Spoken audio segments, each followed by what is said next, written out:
You're watching the Jiffy Lube Rivalry Series. Orlando and Tampa are separated by a short 85 miles on I-4. And the rivalry between UCF and USF isn't long either, but it's intense, as first-year Knights head coach Josh Heupel is about to find out. Welcome to ESPN College Football, presented by PlayStation 4, part of the Jiffy Lube Rivalry Series. What a year for the UCF. Still undefeated at 10-0. They became the first Group of 5 program to crack the top 10 of the college football playoff rankings this week. Why aren't they ranked higher than number 9? Well, critics would say because they haven't played anybody. Their strength of schedule is 110. The Knights would argue they've beaten everybody on their schedule for 2 years, including ACC Coastal champ Pitt and a good Cincinnati team last week with the whole world watching. They've got 2 more chances to make their case. Hi again, everybody. Happy Black Friday. Welcome to the War on I-4. Alongside Dan Orlovsky, I'm Clay Matvick. Paul Carcaterra down on the field. Is UCF going to make the playoff? The experts would say no, but you disagree. Why? Well, in college football, we have a playoff because we want our national champion to be decided on the field for more than just 2 worthy teams. And we sit here today with UCF.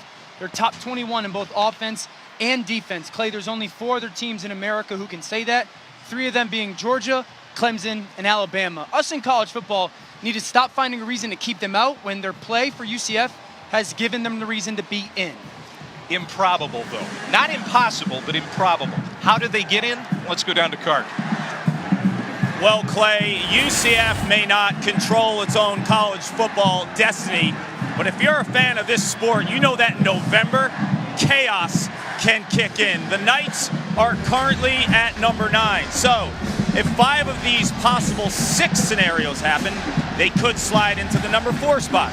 It's in UCF's best interest to be rooting against current higher seeds other than Alabama. With an Alabama loss to Georgia in the SEC championship, the potential for 2 one-loss SEC schools making the playoff looms. History has given us a ton of late-season upsets, but the Knights need quite a few, and they better win with some style points, gentlemen. They're ready. They know they've got to take care of business tonight. They're taking the field. They'll go for number 24 in a row. The Bulls will try to stop the streak and the playoff talk. The War on I-4 is next. ESPN College Football, brought to you by eBay. If it's happening this season, it's happening on eBay. And Xfinity, now with ESPN 3 available on Xfinity X1.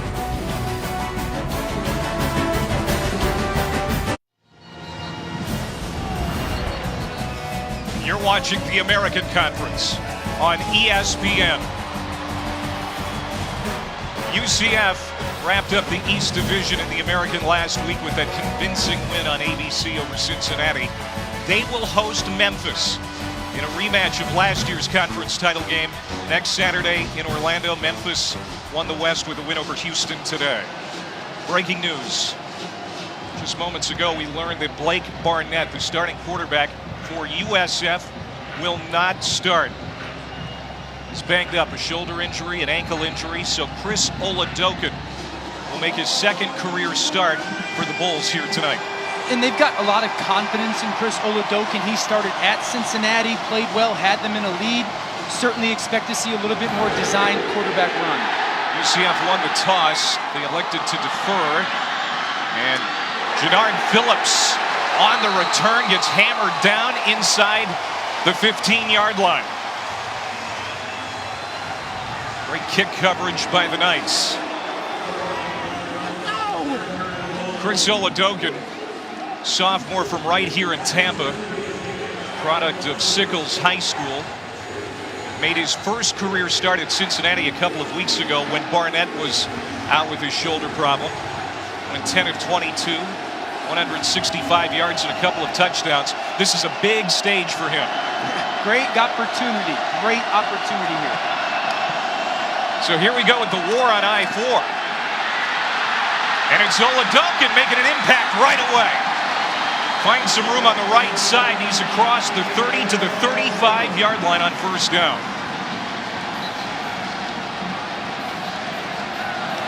Both of these teams are going to run with a hectic pace after that 22-yard pickup. It's Jordan Cronkright getting his first touch. Nowhere to go, maybe a yard. Titus Davis on the tackle. The really interesting thing will be if UCF changes some stuff defensively now that Oladokin's the guy, like I had mentioned. Probably going to see a little bit more zone read and quarterback design runs like we've seen on those first two plays. Bulls have lost 4 straight. They started the year 7-0, had big hopes for this season. First incompletion on the first pass attempt, intended for St. Felix. As we take a look at the impact players. Well, for USF on offense, it's got to be Tyree McCann, such an impactful guy, great receiver, especially in critical moments. And then Wilcox, awesome in their pass game, vertically stretching the field. And then UCF safeties, Gibson and Grant. You guys have had a great year, both in run and pass. Need another big afternoon.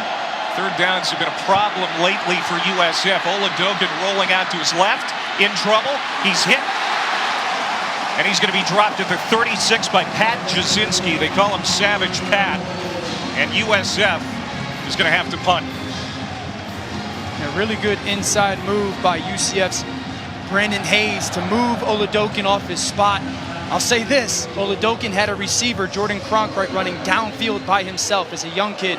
Settle in a little bit, continue to see the field when you're on the move.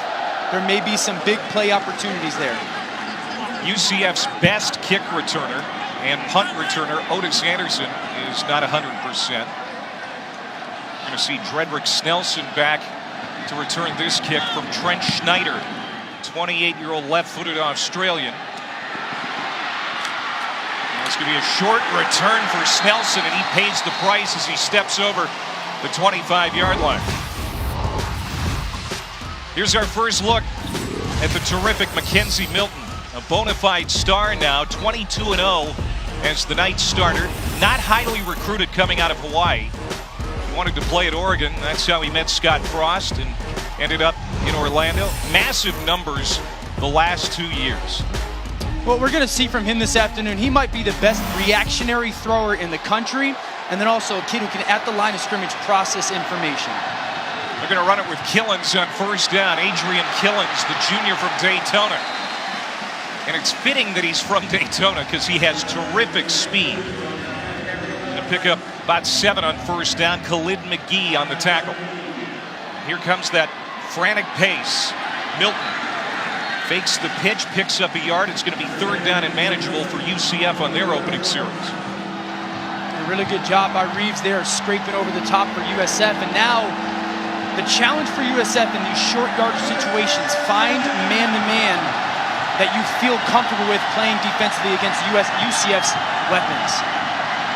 Milton the pitch. Killens looking for the edge. He's got it, first down. It's a high-tempo offense, Dano, and it's high-scoring. 44 points per game. That's 6th best in the country. They have scored 30 or more in 23 straight. No coincidence. They've won 23 straight. And it's not just tempo. A lot of creativity designed with it as well. Killens goes to the slot near side. Milton looking that way, finds him.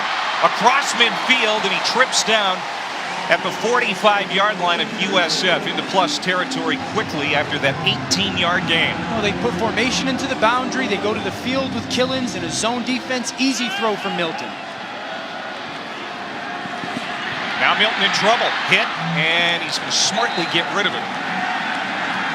Pressure that time from Kirk Livingstone, the focal point of the Bulls' pass rush.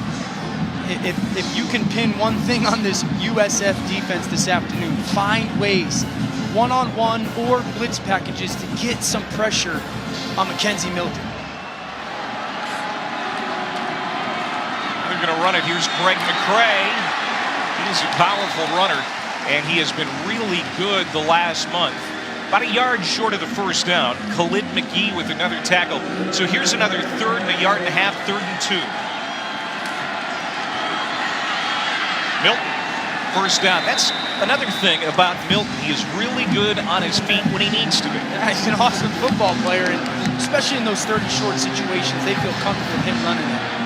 No time for the defense to even think, and now a penalty flag comes down. Well, maybe they went too fast. False start. Offense, not all 11 players were set for 1 second prior to the snap. 5-yard penalty, first down.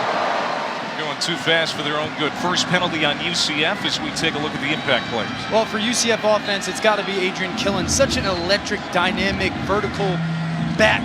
Continue to make those big plays. And Michael Colubiali, their tight ends, really had a big part of their run and pass game success. For USF, Ronnie Hoggins, great nickel, continue to be good in run support in the Hampton. You're going to get tested downfield, make some contested plays. It's McCray again. They are running it more under Josh Heupel, Dan. 9th best rushing attack in the country. Yeah, about 257 yards a game. You know, a big thing is their backs understand where unblocked defenders are. The offensive line does a great job in double teams, and it's added another element to this offense. 9th play, opening drive for UCF. Milton looks right, comes back left. Now he's pushed out of the pocket to the right. He'll fling it downfield. It lands incomplete. Intended for McCray. Well covered. That was Nick Roberts, the strong safety, a redshirt freshman out of Oakleaf High School in Jacksonville. And so now it's 3rd down and long here for the Knights. And this 3rd down offense is clicking along at over 50%. First in the league, 6th in the country. Yeah, for USF on defense, you can see a bunch of guys up in the line of scrimmage. They've got some different blitz packages that they like to get to. And then for Mackenzie Milton, understand you could be in fringe field goal range. No sacks. They converted twice on 3rd down on this drive. They won't here. Trey Nixon was the target. But Mazzy Wilkins, the senior cornerback, playing here on senior day, is in on the coverage. So it's 4th down. And they rolled over the top of Mazzy Wilkins right there with Culpepper, the safety. So that's what allowed him to sit on that route and made it a tough throw for Mackenzie Milton. Matthew Wright is the field goal kicker. He's perfect under 40 this year, but he doesn't have a strong leg, so they're going to keep the offense out on the field. UCF leads the conference in 4th down conversions this year. They're 11 of 16.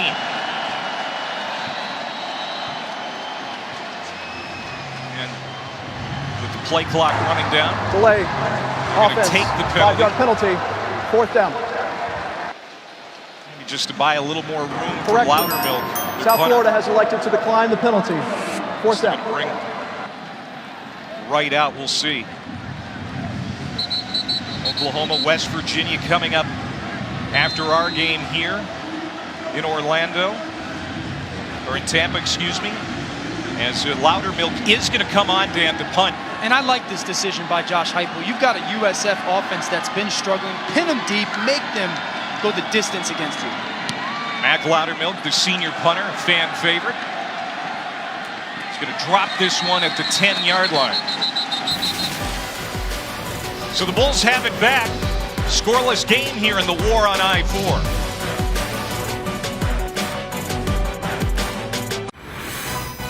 ESPN College Football is presented by PlayStation 4, the best place to play, and in part by Chevy.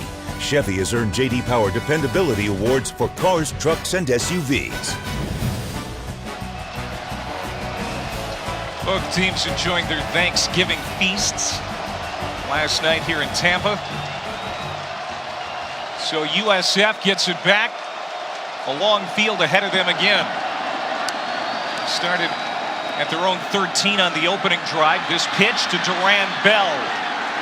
He'll get a handful. So UCF elects to punt instead of trying a long field goal. Yeah, and it makes a lot of sense. There's no need to give USF momentum early on in this game. It's a difference of about 30 yards. And so I like pinning them deep and saying, okay, can you go almost 90 yards on my defense? Johnny Ford in the backfield. Oladokin making his second career start at quarterback for the Bulls. Has a clean pocket, rifles a pass, low, caught by Mitchell Wilcox, the outstanding tight end. And it's a first down. Couple things, gentlemen. I've been watching Oladokin after that first series. He seemed comfortable and confident. Spent the time talking to teammates. and Blake Barnett, who was the starting quarterback. And he's a runner, Dan. You've seen teams successful against this UCF defense against running quarterbacks. Could be a struggle. Yeah, they've struggled defensively, especially if you watch the Temple game a couple weeks ago. Russo had a lot of effective runs. So, I expect USF to rely on Oladokin's athleticism, either called plays or broken ones. They're looking at the last play. Did Mitchell Wilcox get his arms under it to make the catch before it hit the turf? That's what the officials are taking a peek at.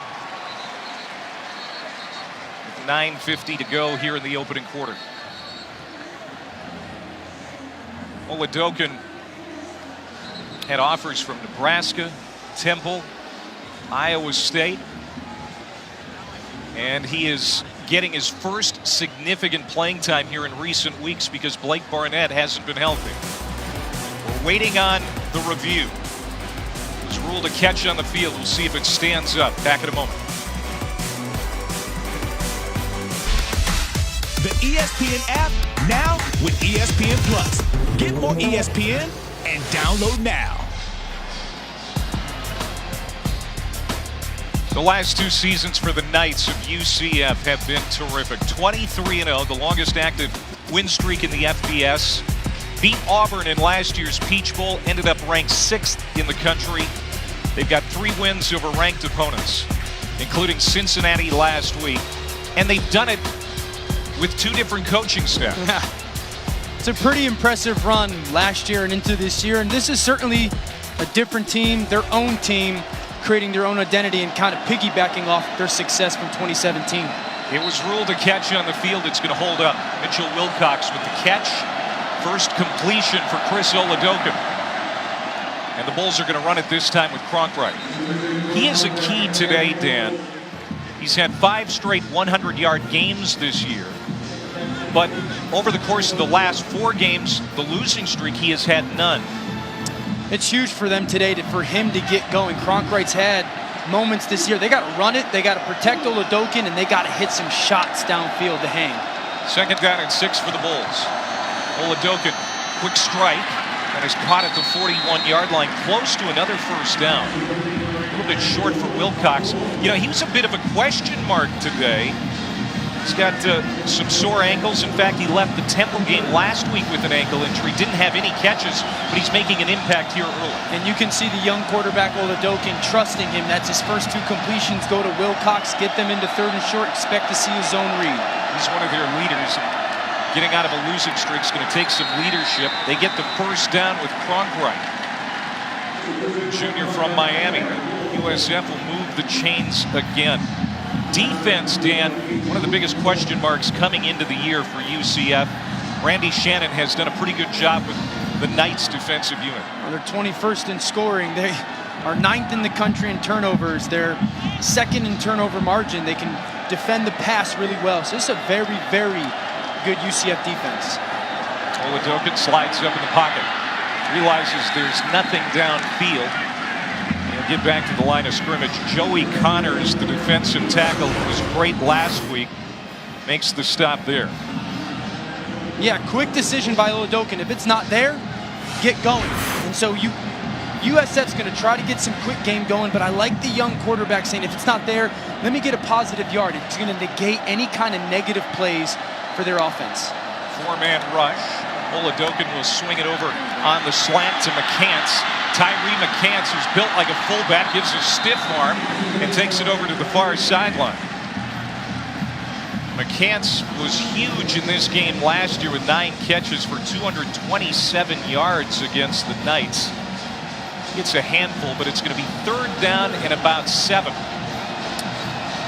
And I expect USF on 3rd down, they like to find ways to get the ball to Tyree McCants. He'll get to those sticks that right where that first down marker is and sit down. So if I'm a young quarterback, I'm looking his way, trusting his ability to get open.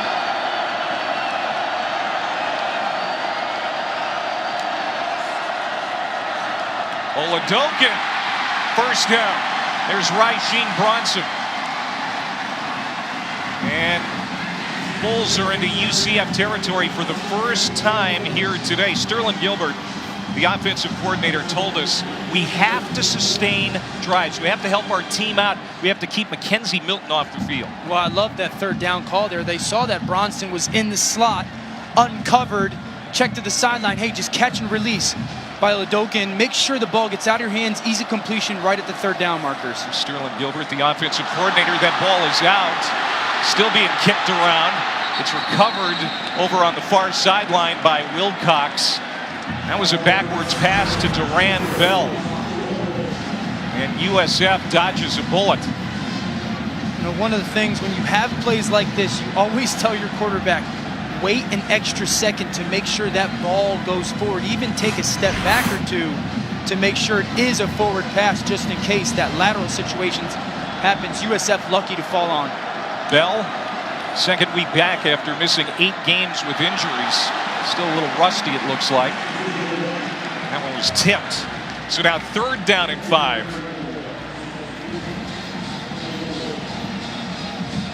So last third down, USF got into an empty backfield, obviously trusting their offensive line to protect against the UCF defense. I'd expect Randy Shannon to come after Oladokin right now. Young quarterback, big moment. Let's see if he can handle some pressure. Pressure coming down the sideline, and that's it. It is intercepted. Richie Grant, one of your impact players.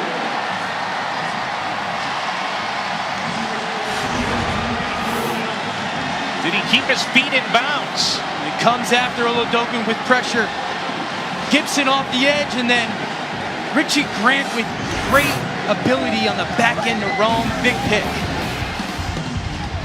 And the wherewithal to get a foot down in bounds. UCF takes over.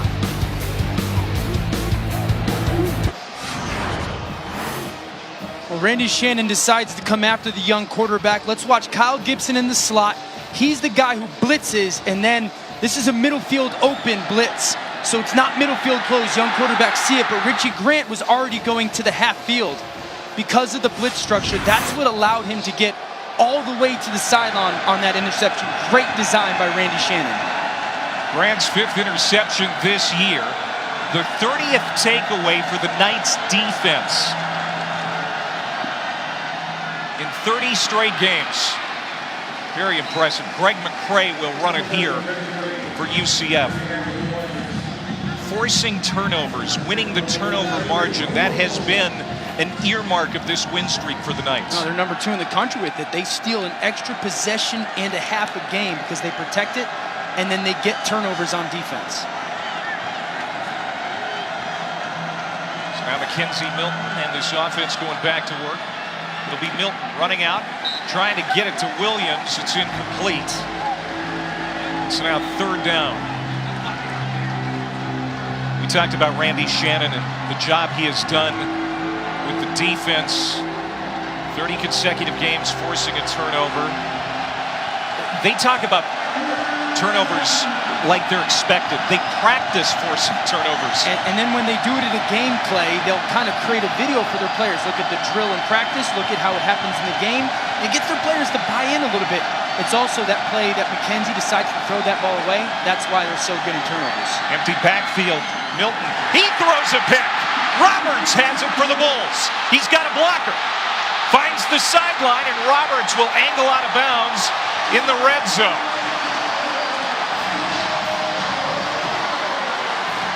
Just like that, the Bulls have it back.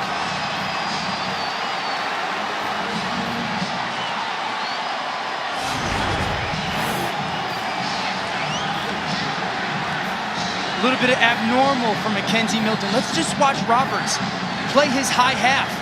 And Mackenzie Milton gets a little bit confused with the coverage, unsteady in the pocket, receiver falls down, but quarterbacks, don't go late across the middle. Once you move in the pocket like that, if that ball sails on you, that's gonna be a pick more often than not. So great job by Roberts of playing his zone, tight coverage, and then that USF defensive line creating some confusion for Milton. Only the 9th turnover for UCF this year. And the 6th interception thrown by Mackenzie Milton. As Ford plunges ahead, they're inside the 10. Just a glorious opportunity here for the Bulls to take the lead. What a response by their defense to get that interception off Mackenzie Milton. And I think it's paramount, Clay. You got to expect 7 points off turnovers. You can't think 3 is going to win you this game. 5'5" Johnny Ford in the backfield. A couple of receivers to the near side, including McCants, who's in the slot. You got one-on-one and McCants in the slot. He's one of their go-to guys, obviously, but they go with Ford. And he is hard to see behind that offensive line. Product of Miami High School. I mean, he's not big, but he plays big.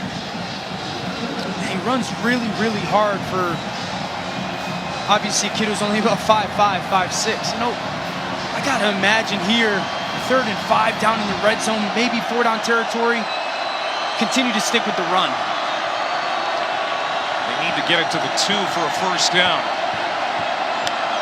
USF has struggled in the red zone this year. They give it to Ford, spinning, and he is stacked up. Didn't get there. 4th down. Now this UCF defense has been so good inside the 20 this year. That is Nate Evans, number 44 on the stop. So now what do they do? Great in the red zone. I'm going for this if I'm Charlie Strong again. I just got a turnover. I can't imagine that I'm going to win this game by field goals, Clay. And so I want to be aggressive here, and I'm going to run the ball right downhill at UCF. Jumbo package is in. Cronkrite dots the I. They give it to Cronkrite. He is hit at the line. I don't know. It's going to depend on the spot. The UCF fans don't think he made it.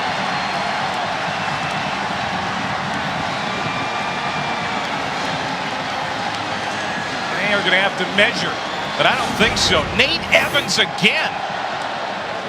What a hit by Evans. It's that internal push that Evans gets right at the ball being snapped. Really, this whole UCF defensive line getting push off the ball from Wooten and Connors and Evans. Cronkrite might have been able to bounce that outside if he had run with a little bit better vision. Not even that close. What a series for Nate Evans and the UCF defense after the turnover. They buckle down. They'll get it back when we come back.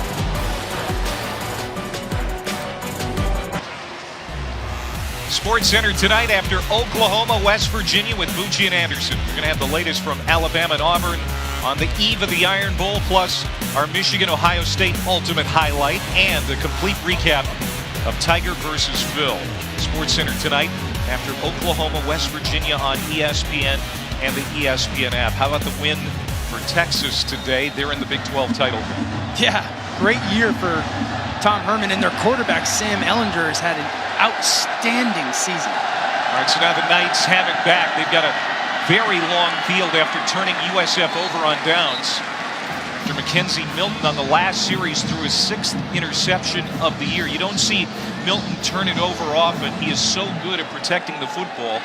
But things happen in rivalry games. We're seeing that already. Yeah, and don't forget short week as well. We had an incredible week last week with college game day and the holiday yesterday. A lot going on this week for this football team. This is Taj McGowan, their power back. Much operating room, maybe a yard or two. So now 3rd down and fairly long as Kegler made that tackle. McGowan stays in there. And Milton throws it out complete to Gabe Davis, their big sophomore receiver. He leads the team in receiving, and he'll move the chains here after that 7-yard reception. And what timing on that throw for that completion. Wasting no time getting it to McGowan. He'll rumble to the 20. The pace is so fast. We've seen it be almost too fast for this offense already once with a false start, but they move quickly, sometimes less than 10 seconds after the ball is spotted before they snap. Killens. Again, it's clogged up in the middle. I think this defense is doing a pretty good job up the middle to bring up 3rd down and 3. What they're doing right now is fitting the run. Being where they're supposed to be, kicking the run back to the proper people. There's Jake Hescott with the catch. Down to the 31, the Wisconsin transfer with a gain of 9. Another first down for the Knights. And we see tempo kind of leaving him uncovered, helping them. Play action, Milton slides up. And he's going to dive down short of the 35-yard line. Vincent Jackson, the defensive end, was bearing down. Jackson, a great story. We found out this week that he has a big heart, gave back to the community in a big way this week. And we're going to have a great story on Vincent Jackson later in this first half. It's going to warm your Thanksgiving heart, I'll tell you. About a minute to go here in the opening quarter. Draw play. Adrian Killens finds some wiggle room up the middle, and he gets out to the 49-yard line before he's tackled by Greg Reeves. And that's my favorite part of the UCF backs. They understand where the unblocked defenders are, where they're coming from, and how to make them miss. Here's Milton again, going to the air. Wants Davis along the sideline. What a catch by Gabe Davis! He just mossed Mike Hampton. Down at the 14-yard line. Great body control by Davis. Probably got away with a little bit of arm extension, but going up, hands catch up over Mike Hampton. Penalty flag down. Milton to the end zone. Touchdown. And it's Davis again. Offside. Defense. Penalty is declined. Result of the play is a touchdown. Milton had a free play. He goes to Davis. Back-to-back spectacular plays. And just like that, UCF's in the end zone. Well, and don't forget, Clay, the play before is a go shot. So as a corner, you're thinking, oh man, I just got beat on a go route. Same kind of stem by Davis. Wrap inside. Touchdown.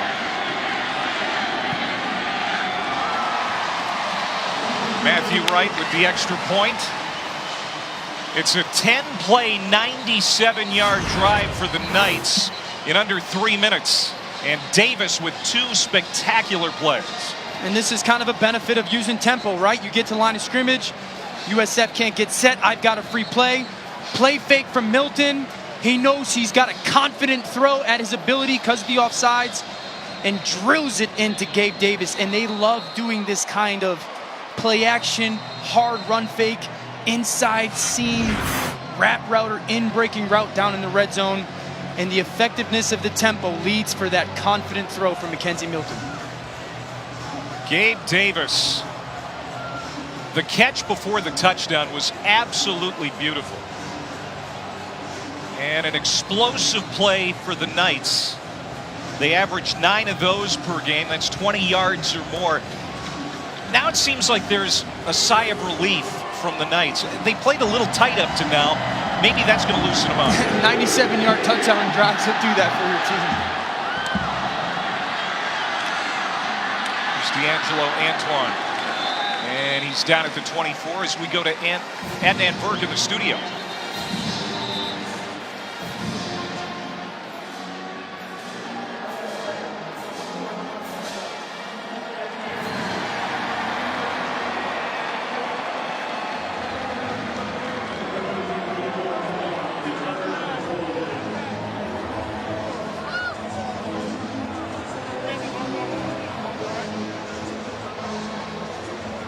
Adnan, thank you very much. There was a penalty on that kickoff return.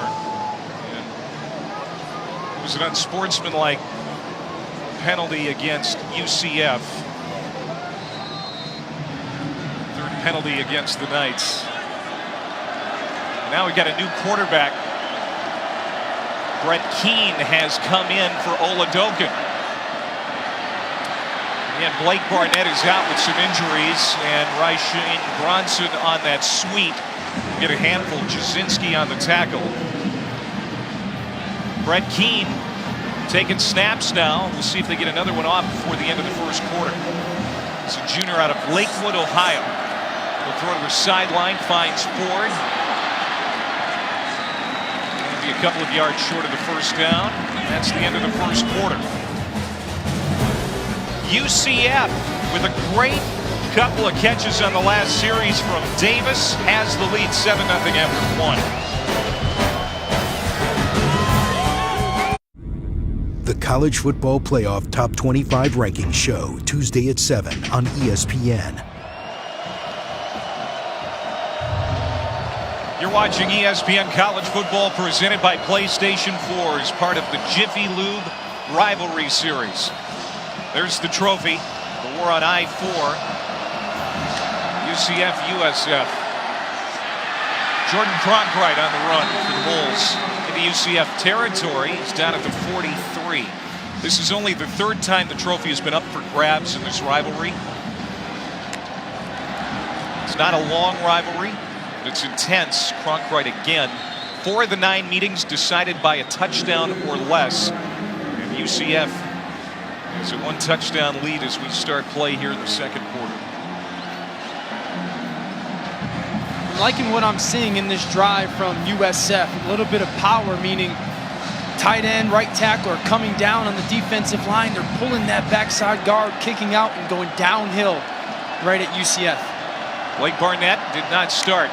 He's banged up at quarterback for USF. This is our second quarterback for the Bulls, Brent Keene, and he is brought down. Titus Davis, who has been playing fast and free in recent weeks, makes the sack. Linebacker Pat Jasinski made that play. They tried to leak Wilcox out from kind of a fullback position. Fake run and hit him down the seam. Jasinski didn't fall for it. How good has Davis been the last couple of weeks? He had 3 sacks last week against Cincinnati. Now 3rd down and 8. McCants comes back for it. He is wrapped up. And finally Jasinski is going to get him down with a little help. And so now it's 4th down and about 2. What is USF going to do here? Some decisions for the USF play callers, especially Sterling Gilbert. I'm going to go for this again. You're in fringe situation of field goal, punt. You've run the ball well this drive. Keene not Oladokin when it comes to athleticism, but I still expect them to run the ball at UCF. Charlie Strong calls for the offense to stay on the field. They didn't get it. Joey Connors having himself a senior year. Blocked a field goal, recovered a fumble last week. He's been active here in the first half today. Now Connor feels the down block coming his way. He's able to swim over that block. Another huge 4th down stop for UCF. 2nd straight drive. Stopped on 4th down for that defense.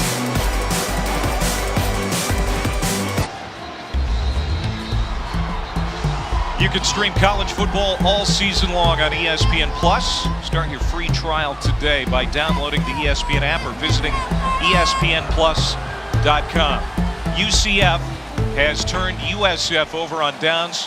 2 straight series. It's not all about Mackenzie Milton in the Knights offense. Yeah, I mean, it's a really, really good defense. As explosive as the offense is, the defense and their safeties told us, Grant and Gibson, we belong as well. Here's Greg McCray on 1st down. Good run. 1st down and more. He's going to be close to midfield. Former walk-on. Put on scholarship this year. Now leads UCF in rushing. Former walk-on somehow averages about 9 yards a carry. It's a gainer 13. Here's Milton now. Moving out of the pocket to the right. He's just going to sashay out of bounds into USF territory at the 48-yard line. Alongside Dan Orlovsky, I'm Clay Mathick. Paul Carcaterra down on the sidelines here today. A beautiful night in Tampa. Big rivalry game on this Black Friday. The war on I-4 is always fun. Here's Milton again. This time incomplete. And there is a marker down. Maybe pass interference. We'll have to see.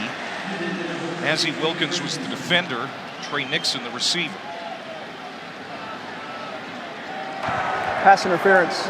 Defense, number 23. 15-yard penalty. Automatic 1st down. It is on the veteran Wilkins, one of the better cover corners in the American. Kind of gets a little lazy with his eyes. Kenzie Milton pulls it, then sends Nixon down the sidelines, and Mazzy Williams was just eyes in the backfield. Thought it was a runner. Milton was looking the other way. Got to make sure you stay in complete control of your game through the end of the play if you're USF on defense. Nixon, the Ole Miss transfer.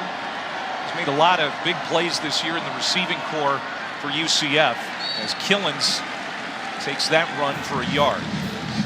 Nixon is a tall, rangy receiver. He was able to play right away this year after the transfer from Ole Miss because of all the trouble they've had at that institution. And he has really helped out this offense. Now 2nd down and 9.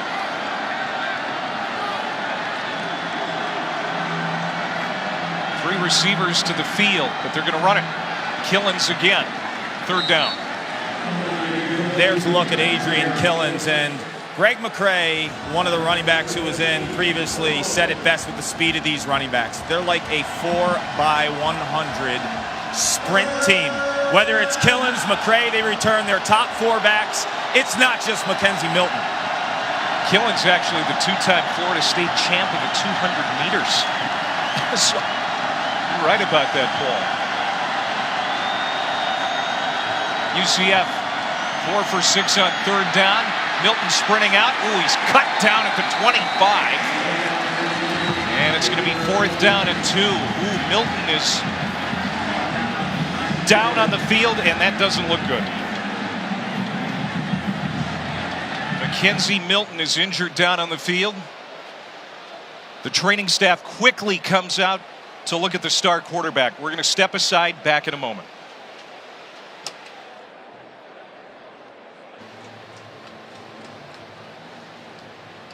A hush has fallen over the stadium. 57,000 people all hoping and praying for Mackenzie Milton, who's down on the field. He was hit moments ago by Mazzy Wilkins on a 3rd down run, and he has suffered a serious leg injury. The USF sideline is down on one knee. The UCF team is out around Mackenzie Milton, the star junior quarterback out of Hawaii, who has led this team to 23 straight victories. And Dan, you saw it. We all saw it. We're not going to replay it out of respect. It looks like a devastating injury. And we just hope that he's going to be okay. Just a crushing blow for this UCF team, which has relied on Mackenzie Milton so much the last couple of years.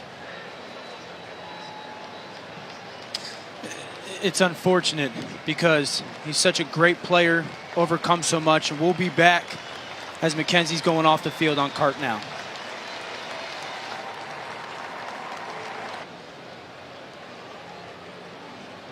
They have lifted Mackenzie Milton onto the cart. Back here in Tampa, where the star quarterback for the UCF Knights is going to be taken to the hospital. His right leg is in a brace. Both teams out to give him support, including the USF Bulls. I mean, he has obviously meant so much to the Knights over the last 2 years, but he has meant a lot to the American Athletic Conference and to college football at large. Well, he represents everything that's amazing about college football, that you can come from anywhere. Listen to this crowd.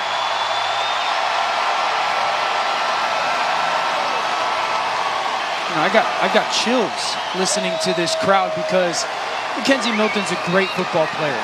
Great football player, but he's a great kid. And this is teammates, friends. That's what he represents to UCF. And so you can come from anywhere and be anything you want. That's what Mackenzie Milton represents.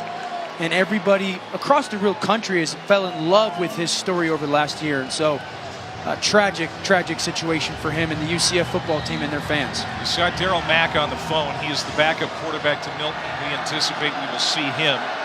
All right, so Matthew Wright is coming out here for a 42-yard field goal attempt. Trying to add to the UCF lead, and he does. So it's 10-0. And we'll try to get you an update on Mackenzie Milton as soon as we have one. We know he's being taken by ambulance to the local hospital. 10 a.m. Eastern on NFL Sunday Countdown on ESPN. Viking safety Harrison Smith will go one-on-one with Darren Woodson. Then our Monday Night Football matchup is a big one in the AFC South with the first place Houston Texans taking on the second place Tennessee Titans, 8:15 Eastern. Both available on the app. Oh, just an awful sight. Yeah. Again, we're not going to replay it again out of respect for McKenzie, his family, and it's not fun to look at that stuff, but it's a devastating injury, we believe, to the knee, the right leg, and he was carted off here moments ago to a big round of applause.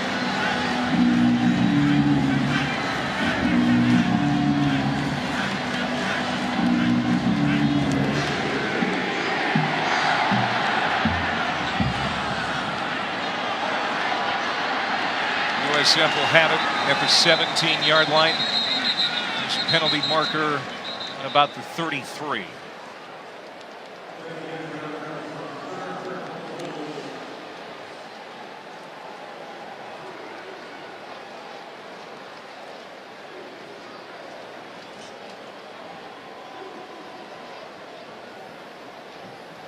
Adam Sylvie's our referee. Holding. Receiving team, number 87. Half the distance to the goal. First down. Let's go to the studio and add now.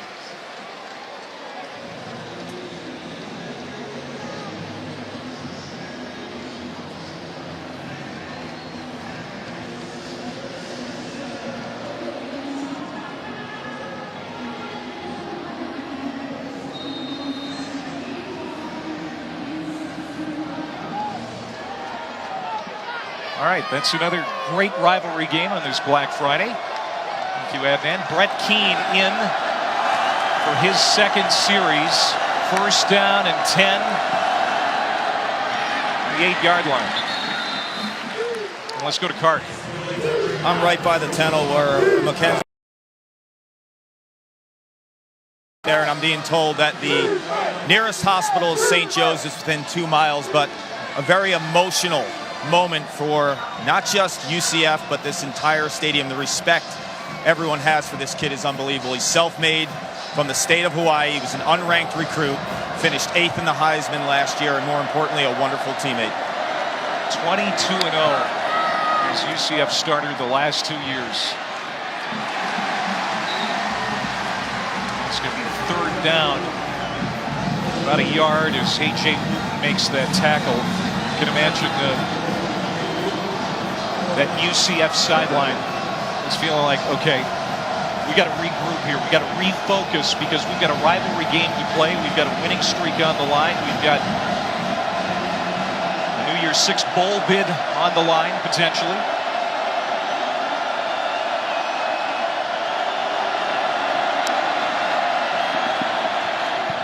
Tipped. Batted around, it lands incomplete, fourth down. The Knights defense continues to play well down. And what a response, or kind of way to answer the tragic situation of Milton. Another one of those middle field open pressures, 2 high safety pressures, where Jasinski, right side of our screen, sprints out underneath the defender or the receiver. And so those unique pressures, quarterbacks are so used to seeing blitzes and single high safety, so you feel like you could throw the ball to perimeters. When defensive coordinators start bringing 2 high safeties, it really screws or messes with your mind and where you think you can throw the football. Frederick Snelson lets it bounce. That's going to take a nice roll from Trent Schneider. Good punt. The sophomore out of Sydney, Australia. It's going to go out at the 26-yard line. So this is going to be a game that's won by a backup quarterback. We know that much. Blake Barnett not starting for USF. And now UCF is on to its backup quarterback, Darryl Mack, who made his first career start at East Carolina a month ago when Milton was banged up. The coaches gave him rave reviews after that game. He managed the game, and UCF blew out ECU. We'll see what he can do here in a tough situation. Makes the handoff to McCray, and he's going to be swallowed up. That's a loss as Livingstone makes the play. Cart? I watched Darryl Mack in warm-ups. Big and strong athletic kid. In high school, passed for almost 3,000 yards, ran for over 1,200 in the same season out of the Virginia Beach area. So this kid is athletic, dual threat with big upside. He's going to pass for the first time. Taking a shot deep. Has a man down there. It's tipped. And it's incomplete. As Wilkins covering Trey Nixon again. That's becoming quite a battle here today. Great job by Wilkins not panicking. He sees Nixon shoot his hand, so he shoots his hand up right at the last moment. That's what allows that pass break. A beautiful job by Wilkins at the end of the play. You've been a backup quarterback in your career. Yeah. How is this situation for Mac? How does he respond? It's hard, you know. You always try to train yourself. I've got to be ready. I've got to be ready. For a young kid, you're going to find out how ready you are very quickly. He's going to get no chance to run here. Not sure if it was a designed quarterback run, but it's a loss of 4 as the USF defense is playing inspired now as Black got into the backfield with Boyce. They protect Mac a little bit. Designed quarterback run, kind of like a draw, trying to follow McCray. Good job by USF defensively, kind of expecting that to be the call. But for Daryl Mack, here's the thing. You got a really, really good football team. Great offense, very good defense. Early on in this game, rely on the people around you to get the ball to your hands, go make some plays. Don't feel like you have to come in and be Superman, be Mackenzie Milton. Distribute it, play clean football, trust everyone around you. How about that punt for Loudermilk? Great punt coverage, too. As Tyree McCants is slammed down inside the 10. That's why they love Mac Loudermilk. Just strutting off the field after the 66-yard boomer. And Jacob Harris with the tackle on teams. ESPN College Football, brought to you by BMW. We only make one thing, the ultimate driving machine. And Jiffy Lube, you can do more in a jiffy. The Bulls, Vincent Jackson, organized and hosted 75 people Wednesday night in Tampa at the Columbia Restaurant for Thanksgiving dinner. In attendance included foster children, those affected by domestic violence, and others not as fortunate. And in a season of giving, Vincent, you are one gem. Thank you, my friend. Thank you, Cart. What a great story. I told you it was going to be a great story about Vincent Jackson. How about No that? doubt, yeah. Thanksgiving Incredible for a young man to be able to do that. No question. All right, so USF on offense. Backed up. And Brett Keane is the quarterback. Stanley Clairvaux on that catch. Here's a third down coming up for USF.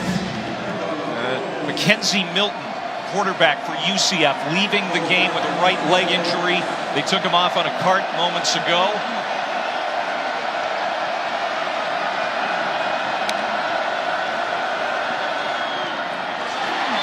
It's going to be a first down for the Bulls. Clairvaux again, who's battled injuries himself the last 2 seasons. He's going to get a 6th year next year. They move the chains. I love the ball placement from Keane to Clairvaux.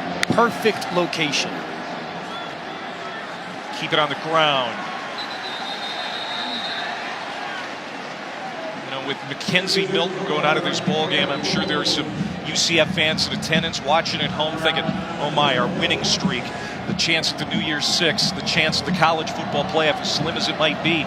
Oh boy, we just hope that the young man is okay first and foremost. Yeah, absolutely, and such the heart and soul. I mean, he's the face of this program the last 2 years and the rise to national attention, really, and so you just pray and hope that he's okay. Little play fake. Keane almost had it intercepted.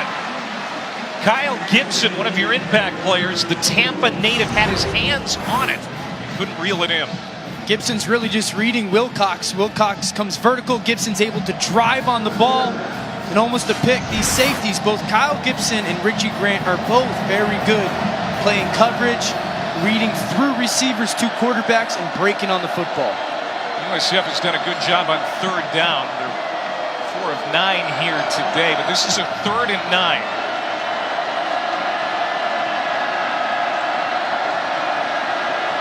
Can't tell whether we're in Orlando or Tampa. This crowd is mixed.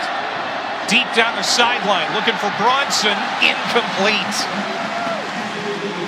Sheen Bronson had a step on Kazi, but Keane, who's, I'm sure, not used to getting first-team reps this year. Now he's the #1 quarterback, and he missed him.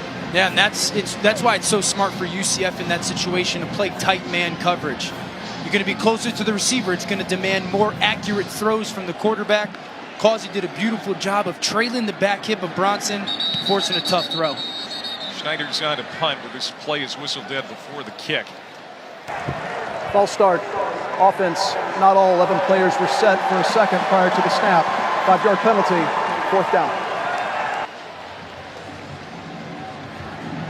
Third penalty against the Bulls, so back him up a little further. There's Charlie Strong. He's going to figure out a way for his offense to find some traction without their starting quarterback, Blake Barnett. He's out with injuries tonight. And as Snelson lets it bounce, it's dead at the 30. UCF will get it back as they march on without their starting quarterback, Mackenzie Milton, injured here in the first half. The Hawaiian junior quarterback, player of the year last year in the American. There was a chance with a strong finish he could be invited to New York this year for the Heisman Trophy ceremony. He was carted off moments ago, given a thumbs up to the crowd. It looked like a devastating injury to that right leg.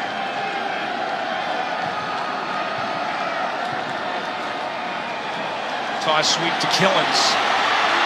Big run to the 49 of USF. Adrian Killens with that track speed. McGee finally caught up with him. It's a gain of 21. Get it out on the perimeter, Killens. Hescock with a beautiful job from the slot as a tight end coming down for a block. Huge gain for UCF. Now bouncing outside is Killens. He'll cut it up. So with Daryl Mack at quarterback now for the Knights, I wonder if this running game is going to be a bigger factor. Yeah, I mean, they've been aggressive in the air since he's come in the game. I don't anticipate their game plan to become much different. They trust Mack and his ability to play both through the air and on the ground. Killens again. Oh, he trips. Falls ahead to the 40-yard line, just short of the first down marker. It's a gain of 5, so 3rd and inches. Greg McCray in the backfield here to the left of Mack.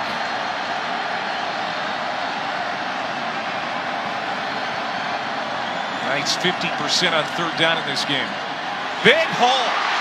There goes McCray. No one's going to get him. Touchdown. A 40-yard touchdown run for UCF.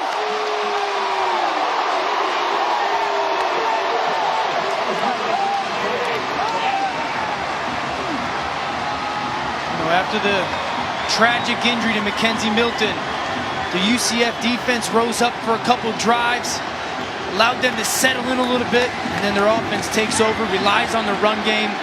Huge run for McCray. The former walk-on with his 6th rushing touchdown of the year.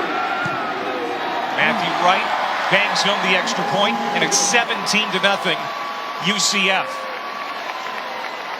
Now there's some heavy hearts on that Knights sideline, no doubt, but they're playing inspired here for their injured leader, Mackenzie Milton.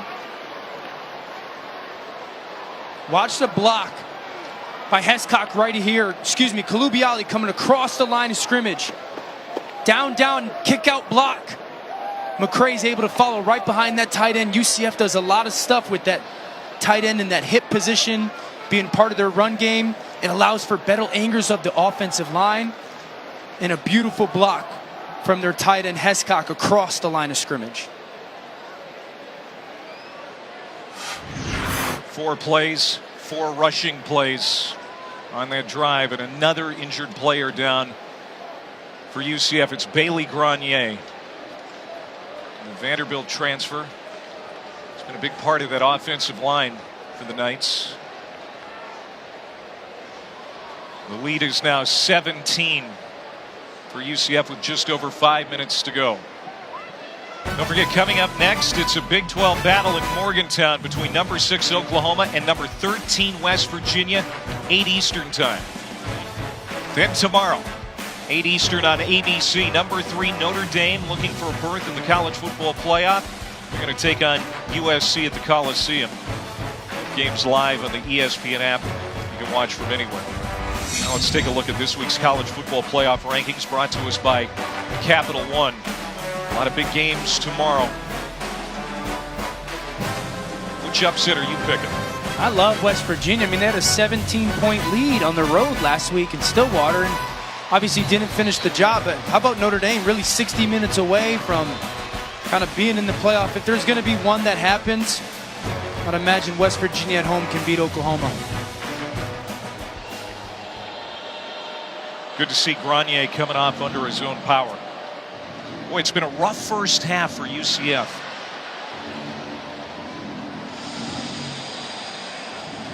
"17 points on the board for an explosive team.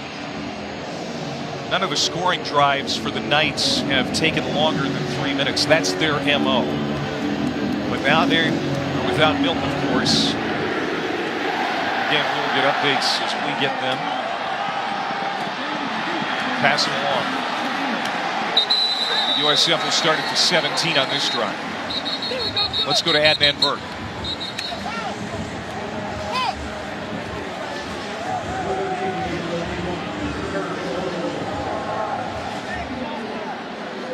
Penalty, first down.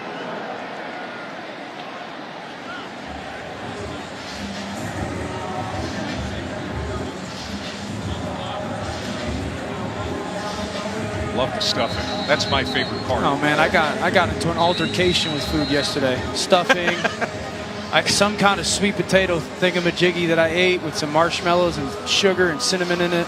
I saw you making up for it by working out this morning. You'll notice I didn't join you. All right, so Brett Keane will come back out to start this drive at quarterback, and it's incomplete. Let's go down to Paul Carcaterra. He's got an update on Milton. Well, Clay, I got official word from a UCF representative. Mackenzie Milton will clearly not return to this ball game, but they will not give any further speculation in regards to his injury. So if I do get anything else, I will let you know, but he's obviously not returning to the game, I'm told.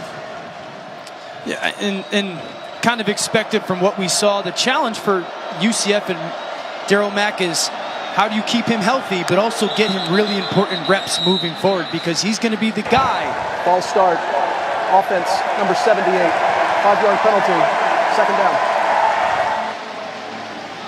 He's going to be the guy, Right. taking them into the conference championship and whatever happens after that.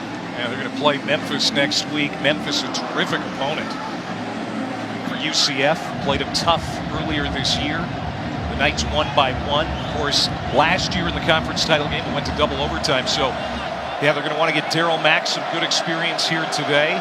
Quadri Jones is listed number 3 on the depth chart, so he'll be Mack's backup going forward. Here's a good run for Ford. Johnny Ford with a burst of speed out to the 35-yard line, and USF needs more of that, Dan. Johnny Ford is so quick, able to follow the block of Harris, and then, man, he's close to splitting that tackle. Short little pass. That's complete to Stanley Clairvaux. He'll walk out of bounds, gain of 3. You know, USF offensively has moved the ball. They really have. It's some fourth down, you know, in the red zone, fourth down, don't get it. Going into the red zone, fourth down, don't get it. You've moved the ball successfully so far this first half. Ford again. First down. He's out close to midfield. Johnny Ford with an 11-yard gain. He has been one of the bright spots here tonight for the Bulls. Run the football, sustain drives. That's in the game plan for Sterling Gilbert, the offensive coordinator. They're running the ball well now. Another big run for Ford. And finally, Richie Grant is able to haul him down. But not till he gets inside the 15. Johnny Ford is owning this series. And you talked about how he sometimes is a little bit hard to see behind that offensive line. Ford runs that way, cuts all the way back across the field, and then Clairvaux with a beautiful block on the perimeter really give him an extra another 15 20 yards, and USF starting to put a drive together here. That's a gain of 38. Biggest play of the night for the Bulls as Cronkrite burrows ahead. You get 5. Mitchell on the tackle.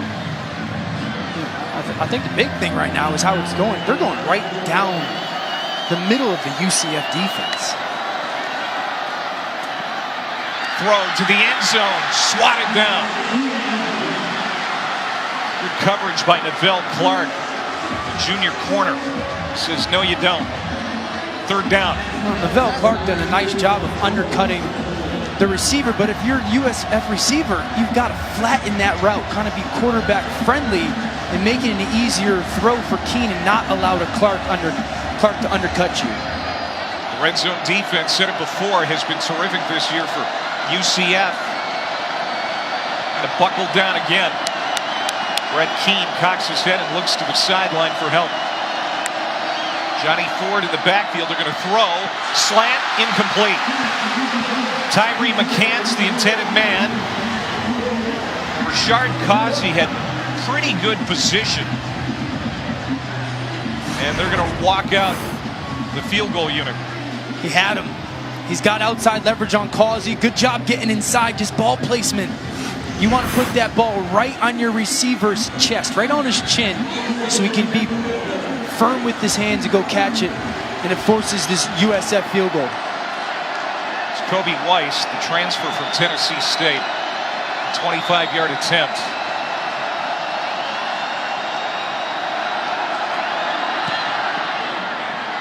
And USF is on the board. They ran it well on that series. Drive that started at the 17 results in 3 points. This season, Taco Bell is celebrating student sections and passionate fans like the South Florida Bulls crowd by awarding the best student section of the year. Go to ESPN.com/Taco Bell to see if your team made this week's rankings and to see how your school can compete. I said it before, you know, it's a very mixed crowd here, and Charlie Strong was a little worried about that. He didn't want the UCF fans to invade his team's home stadium this week. Yeah, he kind of they have called out to the fans, we need you guys. And it's a great crowd right now. UCF being so close. And again, this being, in a way, a historic team. They've showed up tonight. 18 seniors playing their last home game here at Raymond James Stadium. Jake Stone with a short kick. Fair catch at the 25. UCF's last touchdown drive. It's our Buick Drive recap. And Killens was terrific, finding a gaping hole on the left side. And then McCray up the middle, and he went to the end zone untouched. It was a 4-play, 70-yard drive. All rushing plays on that last series for the Knights. And again, with Mackenzie Milton out and Daryl Mack, the redshirt freshman quarterback, in there. Going to the running game doesn't seem like a bad idea, but he'll pass here on first down to Gabe Davis.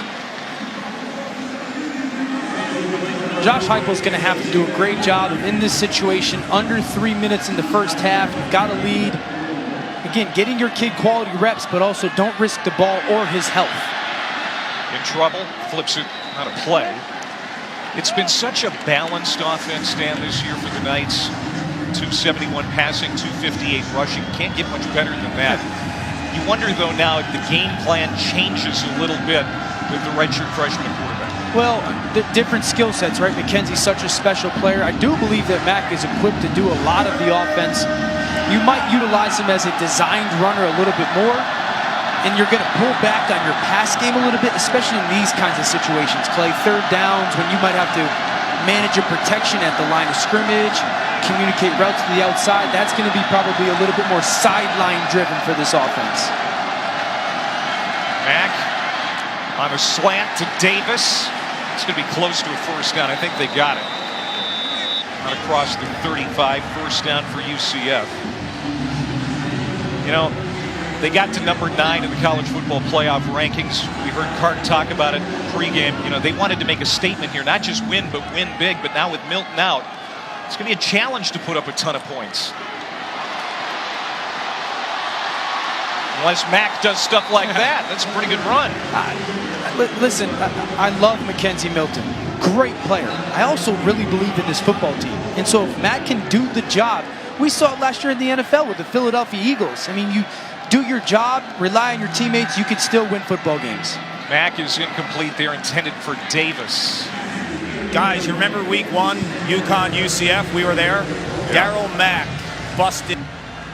It was the second longest run in UCF history from a quarterback. This guy, he's got wheels. He's got good feet, no doubt about it. And this UCF team has done what we kind of thought they would back in August. Gone undefeated to this point, and Mack will get another first down for the Knights. Walks out at the 41-yard line. Gain of 13. And there's really 2 things for Mack that are going to be important moving forward. When you're running, protect yourself. You don't need to prove how tough you are right now because this team's reliant on you being the guy. And 2, what I'm seeing so far early on, that timing's not there.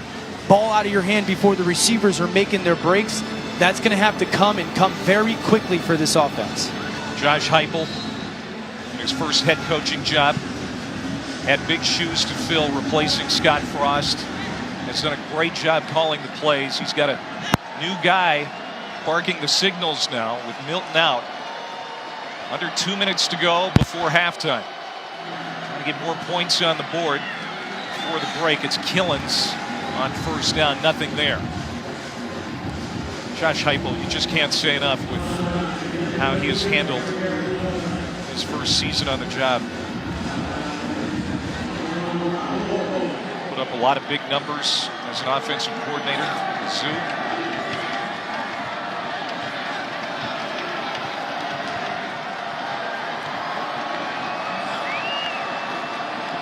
Killens straight up the middle. And another third down coming up. And we're seeing Josh Heupel kind of content to let this clock continue to run down. Not overly concerned with using tempo right now. Getting into somewhat of a manageable third down. Seeing if they can convert and maybe they'll get some tempo. You know, this third down, they continue to put Davis into the boundary by himself. I'd imagine they're going to go his way. Wright has a long of 46. Matthew Wright, the field goal kicker. We saw Heupel decide to punt instead of attempting a longer field goal around the 52-yard range earlier in this game. That pass is tipped up in the air. It's going to land incomplete. Mazzy Wilkins, who has been very active in the secondary for USF, in on the coverage, swatted it away at the last moment away from Nixon. So 27 seconds left on the clock. 4th and 6 coming up. And Mack and the offense are going to stay out there. Aggressive call by Heupel right here. I would probably lean on punting it deep, going into halftime, regrouping with the lead. Just don't see any benefit of, you don't get this. You give South Florida a chance, USF a chance with the ball, and 1 or 2 completions, you can kick a long field goal. Play clock winding down. Mack, all kinds of time, throws to the sideline, and that lands incomplete. USF will take over with 21 seconds on the clock. So instead of punting, they go for it and give USF decent field position with 21 seconds left and a few timeouts. Yeah, I mean, it's a really good throw by Mack to the sidelines. It's just a better play by Mike Hampton, who's had somewhat of a tested first half, but good job of getting hands on Gabe Davis. If you're Josh Heupel now, USF, you could get 2 completions. You've got timeouts. And not only could you give them the chance for 3 points on the board, but you could also give them a chance for some momentum. 30 seconds. Realistically, USF is going to need to get around the 20-yard line to get within Kobe White's field goal range. South Florida is going to call a timeout. We have 2 left. All right, get ready to learn something new here, Dan. It's our Aflac Game Fact. Aflac! We got it. Back-to-back undefeated seasons since 1936. Pre-1978 happened 14 times. Since 78, when the FBS and the FCS split, one time. Nebraska. And Tommy Frazier at quarterback, 94 and 95. UCF, of course, undefeated last year. And trying to do the same this year. That might be in jeopardy now as they've lost their star quarterback. Mackenzie Milton carted off here in the first half. The Knights do have the lead, 17-3, as the first half comes to an end here in Tampa. Tough situation here tonight. Seeing Josh Heupel down there. It's Paul Carcaterra with the coach. Coach, an emotional moment when your leader and quarterback, Mackenzie Milton, went down. What will you tell your team at halftime regarding that situation? Let's go play. Let's go play for him. You know what I mean? Let's go compete for another 30 minutes, one play at a time. Darryl Mack, who now is thrust into the quarterback position. What are his strengths? He's done a good job tonight. Good job in the pass game. Good job when he's had an opportunity to move the sticks with his feet as well. He's been a great decision maker when he's had the opportunity. Thank you, Coach. Thank you. Adnan, back in the studio to you guys. You're watching the Jiffy Lube Rivalry Series. You're watching ESPN College Football from Tampa, presented by PlayStation 4 as part of the Jiffy Lube Rivalry Series. Now, some of the energy from this war on I-4 was taken out of the building here at Raymond James Stadium. Early part of the second quarter when star quarterback for the Knights, Mackenzie Milton, was carted off.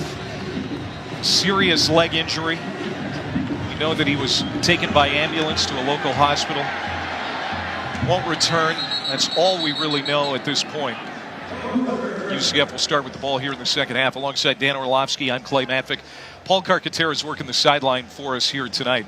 Coming into the game, the Knights had so much to play for. A 23-game winning streak at stake, a berth in a New Year's Six Bowl, potentially even the college football playoff. But right now, all they're playing for is Mackenzie Milton. Yeah, and they should, because he's the leader of their team, the face of their program. Now, a lot of the things that they were playing for, all those things that you mentioned, Clay, a lot are still there, but they're certainly playing for their leader. Again, this is a kid who's a teammate, a friend, someone you spend your time with, not just your quarterback. UCF putting that out on social media. USF also very positive in their remarks regarding the star quarterback. Let's go down to Paul Carcaterra. Well, Clay, moments ago I caught up with Charlie Strong, and he felt terrible about what happened to Mackenzie Milton. He called him the ultimate competitor and such a great football player and teammate. And that injury occurred right in front of his sideline. He told me it took the air out of the stadium and a huge damper on the event as a whole. And Charlie Strong is a class act. USF on that sideline, they all got down on one knee when Mackenzie Milton was down. But now back to the game at hand. And a 3rd and 3 here for UCF. The backup quarterback is Darryl Mack. He has been in at that position ever since the injury to Milton.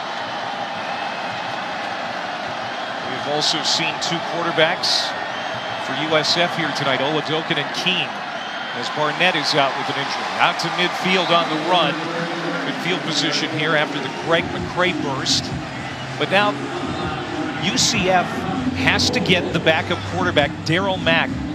Good experience here tonight. They've got a conference title game to play for next week.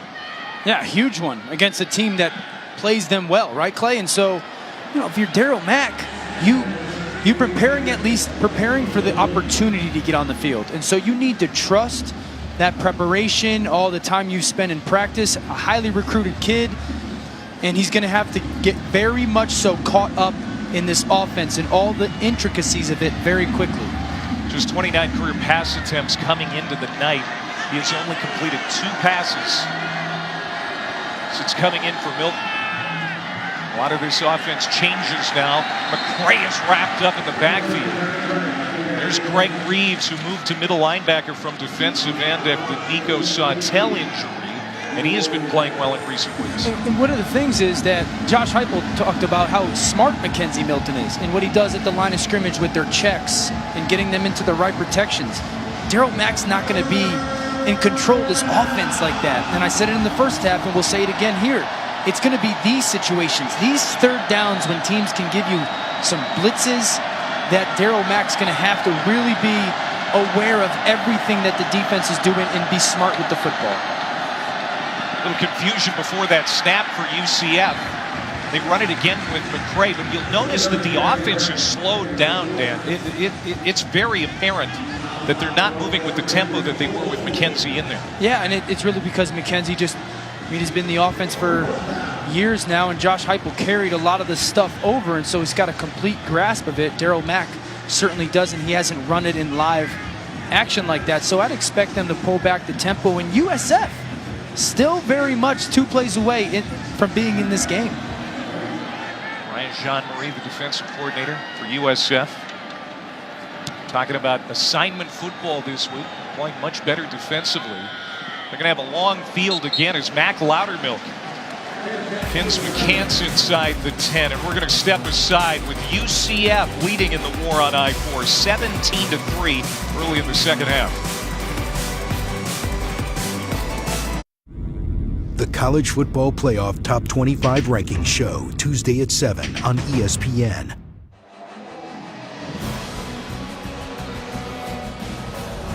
You're watching the American Conference on ESPN on this Black Friday evening.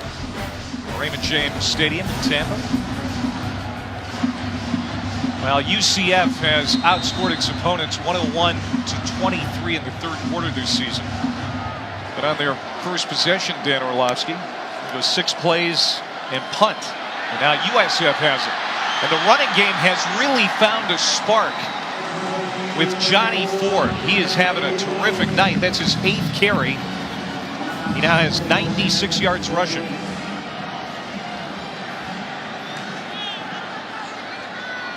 Ford again. This time he's hit at the line of scrimmage. Johnny Ford has been an inspiration to this USF offense. Doing a beautiful job of running in between the tackles, very patient, and then hitting the hole. And he's certainly hiding behind their offensive line. And so I'd imagine USF being very reliant on this run game, especially early on in this second half. Brett Keane starts the second half at quarterback. We've also seen Chris Oladokin. He got the start. That's Ford again. Good run. This guy is extremely effective. And you look at his height, he's 5'5", but his feet are incredible. And I was standing behind one of the goalposts when he was in the backfield at 5'5". The linebackers, the secondary, he just finds his seams in those gaps, Dan. They fake the pass, the run, I should say, and then pass. It's going to be very close to a first down. Mitchell Wilcox. They're going to give it to him first down. Beautiful throw and accuracy by Keane, who's really kind of been what USF's third string quarterback. We've seen this certainly this season and second today. That's Duran Bell on the run. Yeah, Oladokin made his second career start because Barnett's got a couple of injuries, a shoulder for one and also an ankle injury. So Blake Barnett, the 22-year-old grad transfer who's been playing most of the year as the starting quarterback, his third program in 3 years, is out tonight. So Oladokin got the start, was basically ineffective. We've seen Brett Keane for the lion's share of the series now tonight for USF. He's forced out of the pocket, looking downfield, heaves it into the sideline. Pat Jasinski was in hot pursuit. But what have you noticed from Brett Keane here tonight? Yeah, he's not the athlete or the run threat that Blake Barnett or Oladokin would be, but I have liked some of the throws I've seen him make. Certainly ball placement-wise, he had one early on to Bronson in the first half, and then that other third down conversion to Wilcox. So certainly capable of throwing the ball. He's probably the best of that three when it comes to that. And so, you know, in these third down situations, you feel super comfortable as a play caller knowing this kid is capable of making all kinds of throws for us. Keane from a clean pocket, incomplete. He overshot St. Felix. And the Bulls will have to punt. Hakeem now 7 of 15 passing, 32 yards. It's an entirely different game than what we saw in this game last year. The war on I-4 in 2017 was epic. Almost 1,200 yards of offense so far, right around 500 yards of offense for these teams combined. But I guess that's what you would expect when backup quarterbacks are in there. Yeah, and the big thing for both these offenses is you're going to have to be really good on first down to make sure you don't get in those 3rd and 8, 3rd and 9s. Snelson wrapped up at around the 10-yard line. The Knights will get it back. See if they can generate some offense behind Darryl Mack.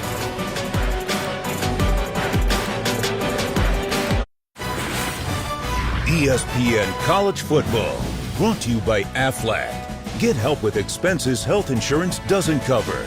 Talk to us at aflac.com.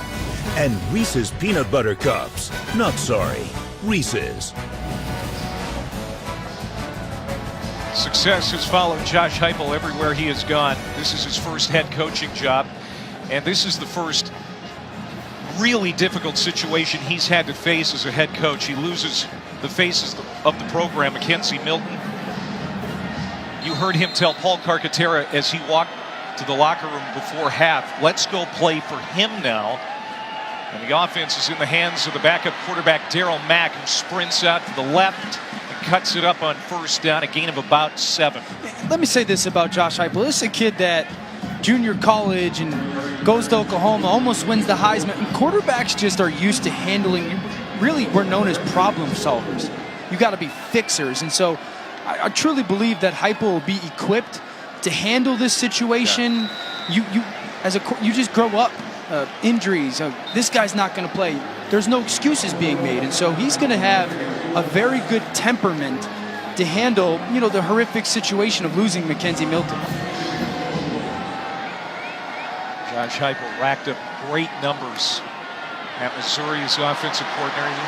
He had Drew Lock, Taj McCown, a couple of runs back-to-back. They'll move the chains again. He's got Midwestern sensibilities. He's from Aberdeen, South Dakota. He's got a very cool demeanor about him. And so you don't know how Josh Heupel's going to. We can't assume that he's not going to handle it great. We can't assume that Darryl Mack won't handle this great. It's a lot like the 2014 kind of situation with Ohio State when they lost J.T. Barrett, and then Cardale Jones had to come in, playing the Big Ten title against Wisconsin. They go on to make it and win 59-0 against Wisconsin and go on to win the whole thing. And so we've seen it before. And I certainly believe that Heupel is going to have the mannerisms because of his past playing quarterback to be able to handle and rally his troops. They're leading on the run game. Taj McCown, the power back. We've seen him throughout the season. A lot of short yardage and red zone situations, but they're just feeding him here on just about every down. They'll come out for Killins on 3rd down and 5. Cray. He's had a good night running the football. He's approaching 100 yards. He's on the sideline for this play.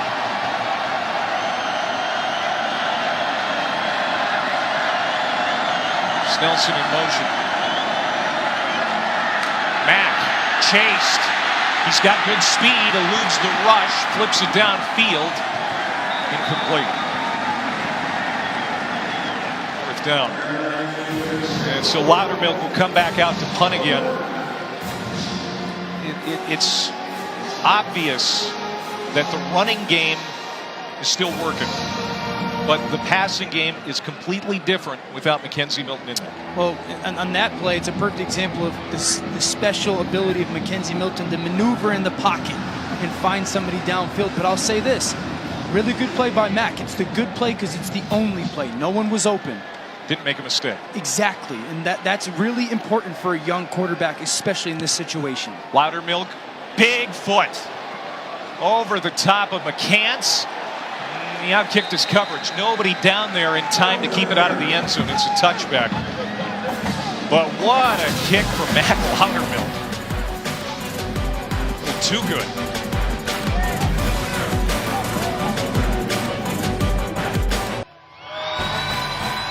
tomorrow at 8 Eastern on ABC. Number 3, Notre Dame looks for an undefeated season and a berth in the college football playoff. They take on old rival USC. Boy, that brings back memories watching that game as a kid. That was always big, and it could be again this year. And barring a loss, Notre Dame's going to be in the playoff. Could be the first undefeated regular season since 12 when they played for the national champion. Got some weapons there again. D'Angelo Antoine, if the football gets to the sideline. 2nd down and 5. Notre Dame, I mean, Ian Book should get a lot of credit. He's played great, especially in the fourth quarters, and Williams, but Boykin, for me, Boykin's the guy. Just such a mismatch down the field. I expect them to handle USC, but man, Helton, 1 year removed from losing, Sam Darnold could be coaching for his job tomorrow night. Nate Evans swinging Johnny Ford back behind the line of scrimmage. A loss on the play. As Charlie Strong is staying with Brett Keane at quarterback. He started Chris Oladokin tonight. And we've got a man down. It's Tristan Hill, defensive tackle for UCF. It's been a tough night keeping guys healthy for the Knights. We're going to step aside, a 60-second break. Back in a moment. This season, for every field goal and extra point made by participating universities, Allstate will make a contribution to the university's general scholarship fund. We say thank you to Allstate. Now, there's a big American Conference title game next week for UCF against Memphis. And they hope to have everybody healthy from this point forward. Tristan Hill, fortunately for the Knights, was able to walk off under his own power. 3rd down. 7 yards needed. Incomplete. Penalty flag, though. Lavelle Clark maybe got in there a little bit too early around St. Felix. Pass interference. Defense, number 14. Ball will be placed at the spot of the foul. Automatic first down. Clark is a DB that likes to get hands-on and squat. I thought it was pretty good coverage. For me, it's more about St. Felix not coming back to the football. He just sat there, and that's really what allowed Clark to be on his back hip and then go to the ball. I didn't really see enough there for PI.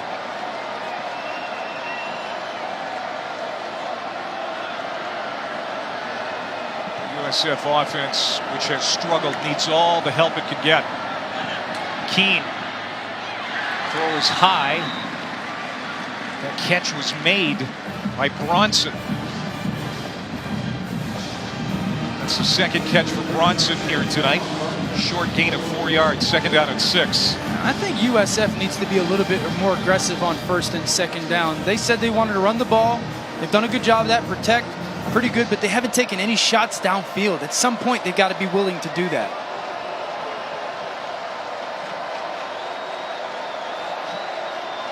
(17-3) UCF leading. A big game. This rivalry, big game for recruiting. Keane taking a shot downfield. There's a man wide open and he missed him. Randall St. Felix had nobody within 10 yards of him. And Keane knows him. Well, there it is. That's the shot that they needed to take. They've been seeing so much kind of what we call quarters defense. See the safety at the top? It's going to be Richie Grant. He's going to drive St. Felix. That's his zone. You've got a quarter of the field, and he drives St. Felix and Keane. Those are sometimes the hardest throws for quarterbacks. So wide open.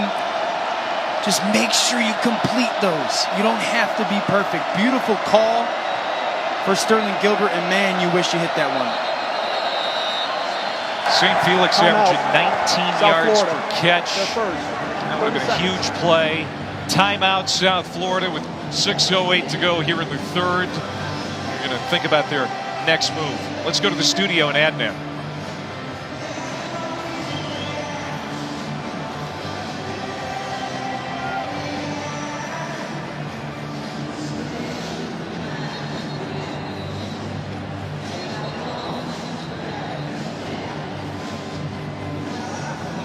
All right, thanks, Adnan.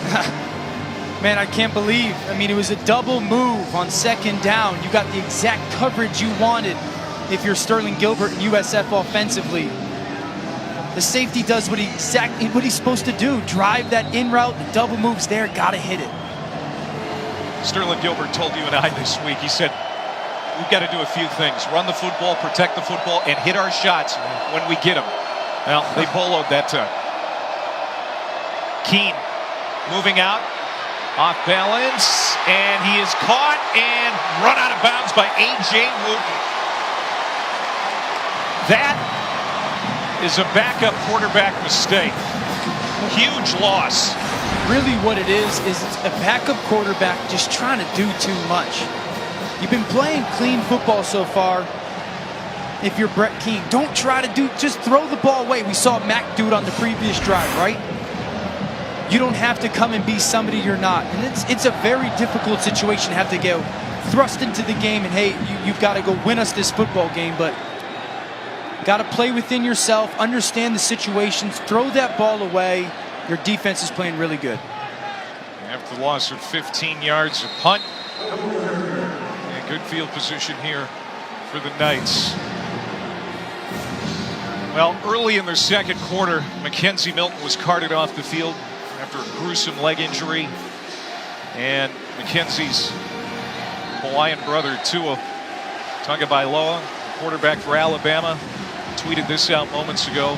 Prayers out to my brother. And those guys grew up together in Hawaii. They played youth football together. Then they played against each other in high school.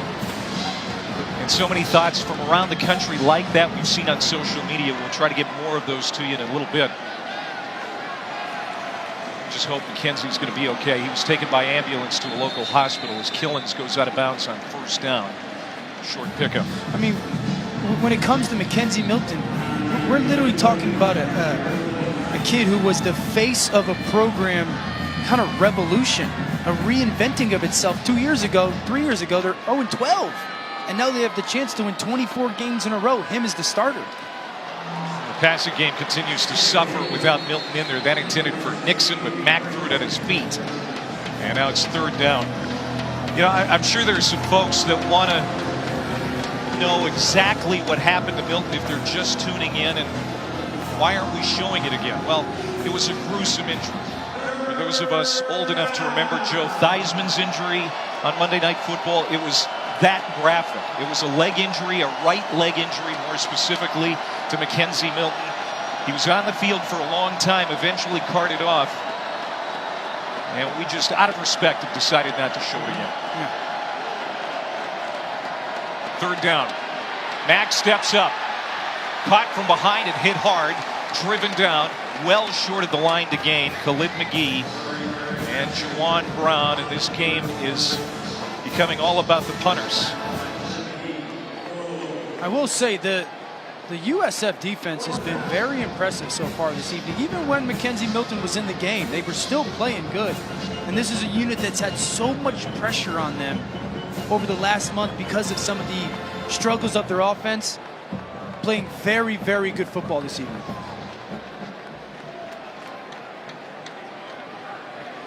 Mack Loudermilk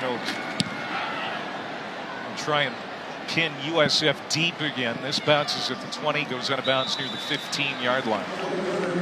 This was the message to the Knights from Josh Heupel, the head coach, at halftime. Let's go play for him being Mackenzie Milton. Let's go compete for 30 minutes, one play at a time. Hype. And imagine how hard that is, right? Imagine how you get to see, or you have to see, the leader of your team, unquestioned leader of your team, one of your friends, go down like that. So, great moment for Josh Heupel in that locker room to galvanize guys and reset their minds.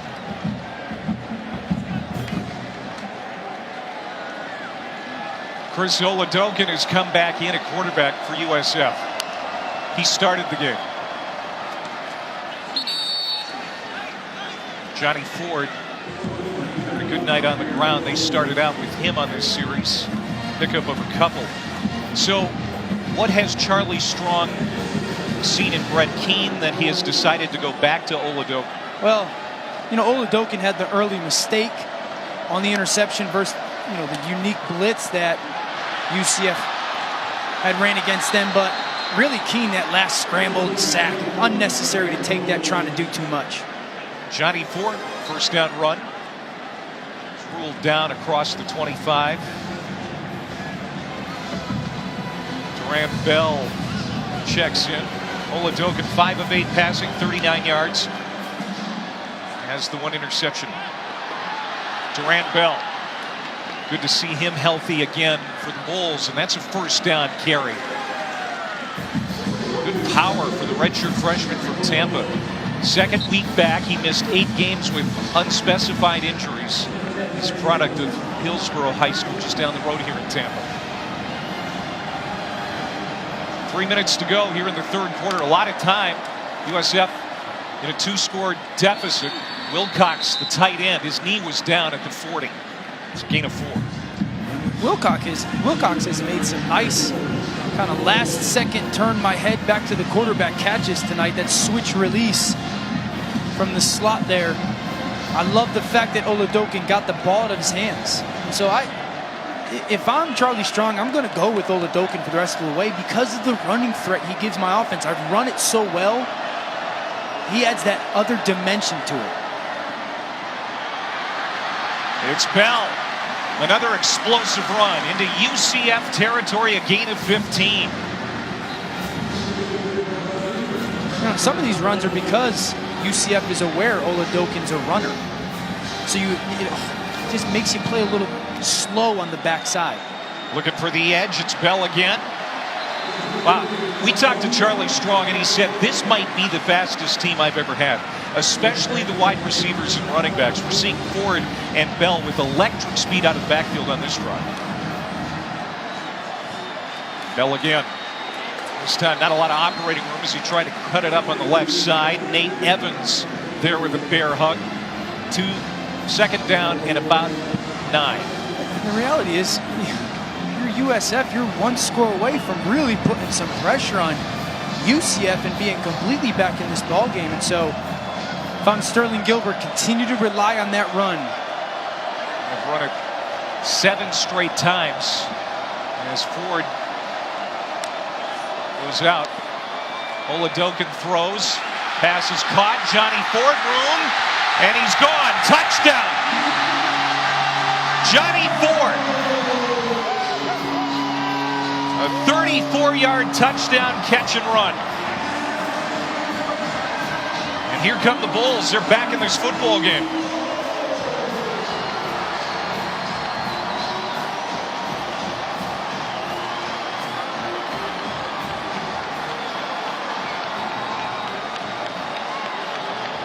Just like that, Clay. Couple runs. You're 1 score away, and now this is a completely different ball game. Kobe Weiss will come on for the extra point.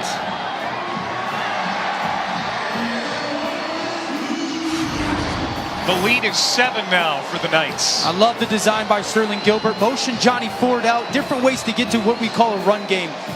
Quick pass. Get him on Jasinski. One-on-one, the middle linebacker. Johnny Ford with great patience. Off the line of scrimmage. Get Jasinski to move to you on a little bit of a jerk route. Get him the ball in open space and no one will catch him. Clay, it's an extension of the run game. You just got him in a one-to-one matchup, one-on-one matchup, and man-to-man.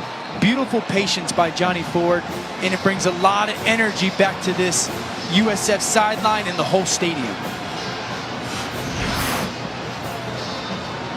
What a relief for Oladokin. Back in the game now, makes a huge contribution. You got to think that he'll play a little freer now. No doubt, yeah. And I love the fact that Sterling Gilbert was willing to throw the ball in that situation and trust Oladokin to make the right decision. They got the right matchup. Going to keep it away from Adrian Killens, but kick it out of bounds. Jake Stone with a mistake. Kick out of bounds. Kicking team. Ball be placed at the 35-yard line. First down. All right, let's go to the studio and Adnan.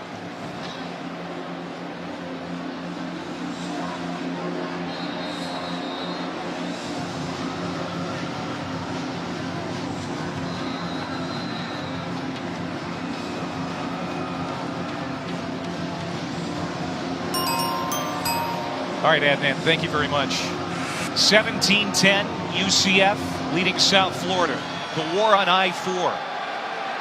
It's been a little bit of a war of attrition. So many injuries in this game. Not the least of which the quarterback for UCF, Mackenzie Milton, is out. Darryl Mack takes it ahead. It's a 1-yard pickup. Let's go down to Paul. Talk about a big spot for the redshirt freshman, Darryl Mack. He's a Scott Frost recruit. Doesn't mean he can't flourish in Heupel's system. We know about his feet. He's explosive in the ground game. He's got a huge arm, but has had trouble with his touch passes. Well, he's going to fling it out into the flat.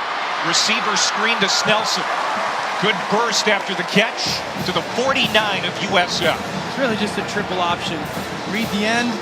If he comes at you, give the ball. If he takes it back, you pull it. The defender from the nickel comes over. Kick it out to your wide receiver. We'll see it again here with Kalubiali. Michael Kalubiali. First down.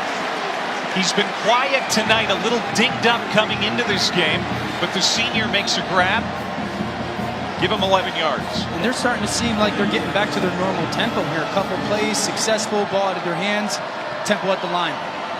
Good adjustments by the UCF offense, and now it's Greg McCray to the 20.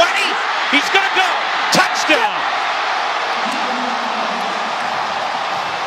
That's the UCF we know.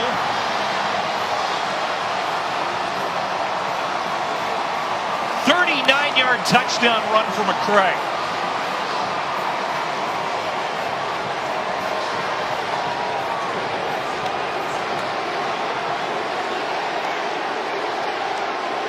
What an answer by the UCF offense and McCray.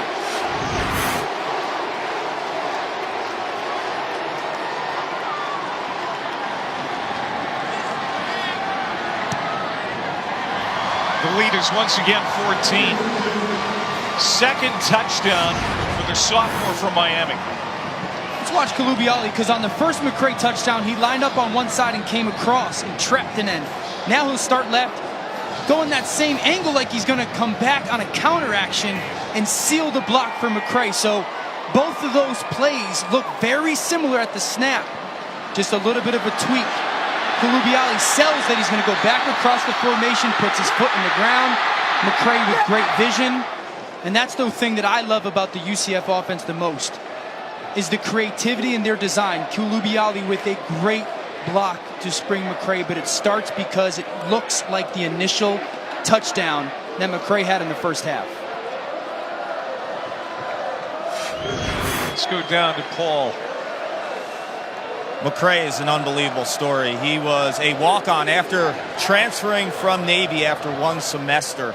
And this past fall camp, over those summer months, the campus police actually entered the facility area to speak to Greg McCray. Little did he know, it was a big spoof, and Josh Heupel addressed the team as well. And when the campus police came in, said there was an issue with parking tickets, outstanding parking tickets for Greg McCray, and obviously he was nervous. Then Heupel jumped in and said, Greg, you don't have to worry about parking tickets. You're now on scholarship. How about that? Yeah, he's still listed 4th on the depth chart at the running back position, but he's leading the team in rushing. He's got 7 rushing touchdowns now. It's a man down for UCF. Still not exactly sure who that is.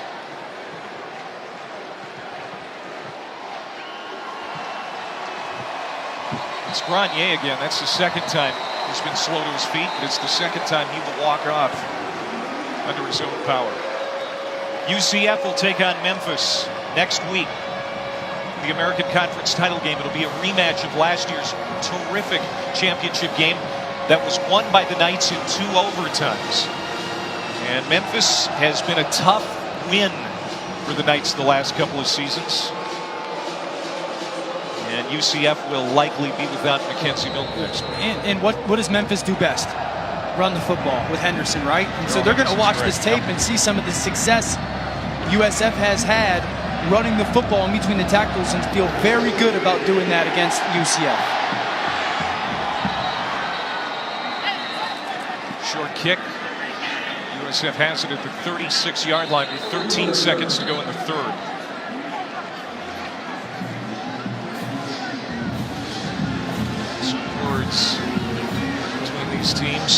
The longest streak, consecutive wins in the country right now, belongs to UCF, 23 in a row.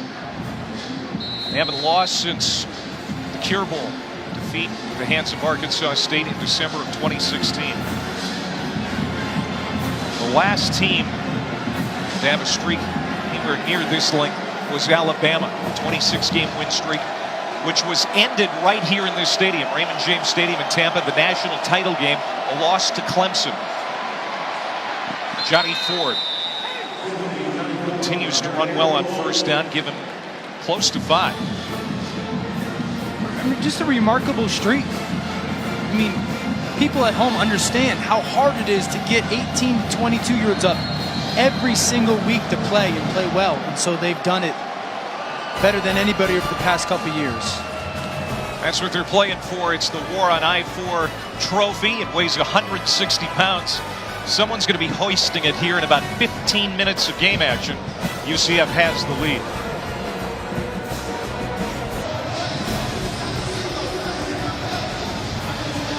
Clay Matvick, Dan Orlovsky, Paul Carcaterra back here for the start of the fourth quarter in Tampa. It's 24-10.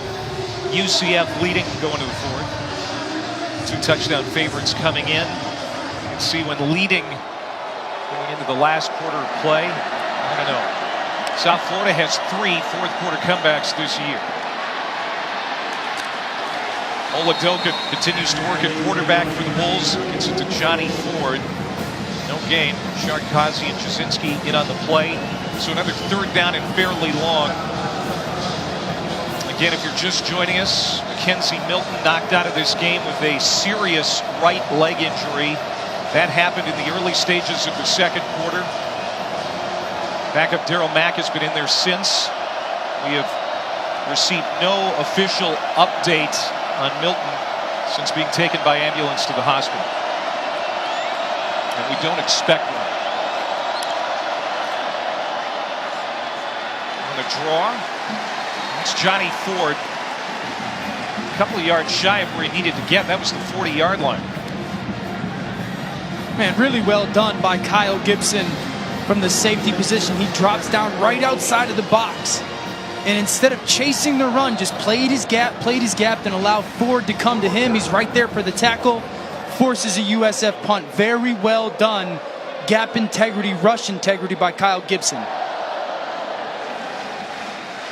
Snelson back to return this punt.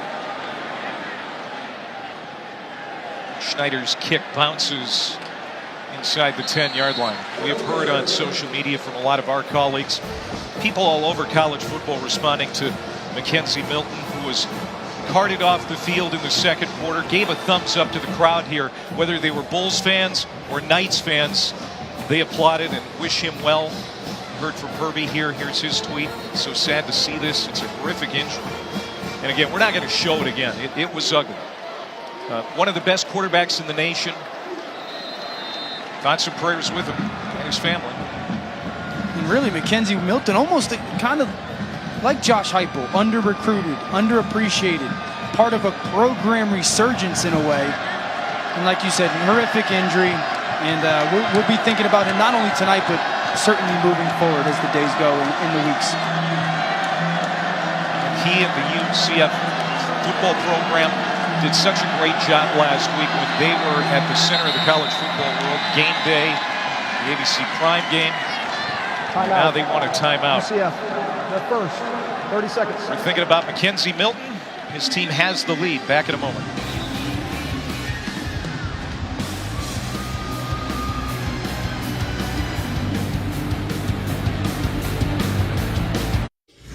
ESPN College Football is presented by PlayStation 4, the best place to play, and in part by Mazda. Feel alive. The last few winners of the American Conference Championship will be either UCF or Memphis this year. They'll play next week for the title. Unfortunately, ladies, we don't have a say in that. I know you're a big proponent. I tried. You got some respect this week, getting to number 9 in the college football playoff rankings. As Killens has dropped for a loss on first down, they're backed up. Spot this at the 5. Vincent Jackson, who we said earlier in this broadcast, put on a feast for 75. Yeah, remarkable. Really remarkable. It's just a beautiful story. Straight up the middle. Boy, both of these offenses much more conservative with the backup quarterbacks in.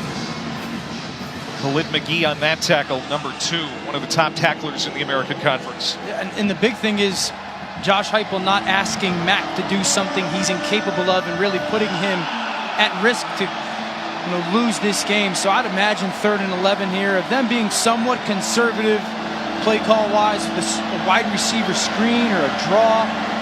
And then I would anticipate Brian Jean-Marie from USF and their defensive coordinator dialing up some kind of pressure to come after the young quarterback. Olubiali, the tight end to the right side of the formation, and a penalty flag. False start. Offense, number 78. After this into the goal. 3rd down. And that's the captain and leader of the offensive line, Wyatt Miller. And that's the 5th penalty against UCF. That's one of the areas you can poke a hole in this team this year. Too many penalties at times. They average almost 8 per game. And the reality is you don't have your star quarterback to kind of get you away with some of those penalties now anymore and bail you out. It looks like UCF will run this ball, rely on Loudermilk to get a good punt off and play defense. Now, Loudermilk has been doing a great job. 2 great punters in this game. It's Darryl Mack keeping it, and he's been good on his feet. He's undercut near the sideline. Got to the 15-yard line, but still shy of the yardage needed for a 1st down. Good to see him bounce up to his cleats. I was just going to say, be careful. Good play. Without that penalty, they go and get that 1st down. And this is something that Mac is able to do, is continuously get on those edges, but got to be really smart keeping him safe.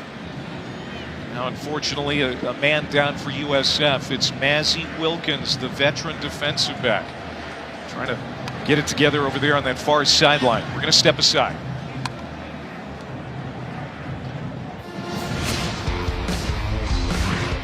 Without Mackenzie Milton, since the early part of the 2nd quarter, the offense has scored enough to have the lead. Yeah, they got rolling early with the nice play-action fake and hitting Gabe Davis, and then McCray off a beautiful trap bot by Hescock, hitting it through the distance, and then they take Olubiali on the same path as that initial touchdown.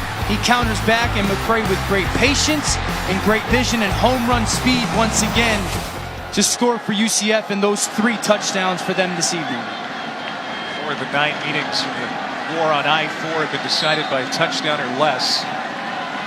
It's a 2-touchdown lead for UCF, but the Bulls are going to get good field position. Loudermilk has done a great job punting the football for the Knights, averaging about 50 yards per punt. McCants still on his feet. He's going to be dropped at the 34-yard line.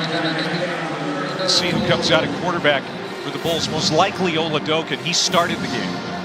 That was a 52-yard punt that time for Loudermilk. Loudermilk talking trash. Doesn't look like your puddle. He reminds me of a guy that I played with, Pat McAfee from the Indianapolis Colts. Got a little edge to him. Okay. Great punter, man. Good old boy. Senior from Valdosta, Georgia. Pretty proud of that beard and hair. I'd be too. Don't forget Oklahoma, West Virginia coming up tonight at 8 Eastern time on ESPN. Looking great in the Big 12. Winner on to the league title game. Duran Bell to the outside. And he'll get to the 42-yard line. Bell Clark pushes him out. All right, so the Bulls, plenty of time, 11:40 to go. They've shown flashes with Oladokin here in the 2nd half. Draw. Nothing there up the middle. Joey Connors with another tackle. He has been terrific the last couple of weeks as a run stopper, on special teams, you name it, he's been getting it done. Well, there it's really just good awareness. I mean, there's a hole there for Oladokin to get through, and Connors just awareness, okay, this is the quarterback, he's an athletic guy, I don't need to rush upfield and just collapsing on him. So beautiful play by Connors there to force, a long 3rd and 2 for USF. 3rd down. Another stop up the middle. Stacked up and pushed back. Had Jasinski. Savage Pat at middle linebacker leading the charge for the Knights. Bulls didn't get it. It's 4th down. And that's why that tackle by Connors is so big. And if you're Charlie Strong, there's a lot of time left in this game. I have to imagine you're going to punt the football.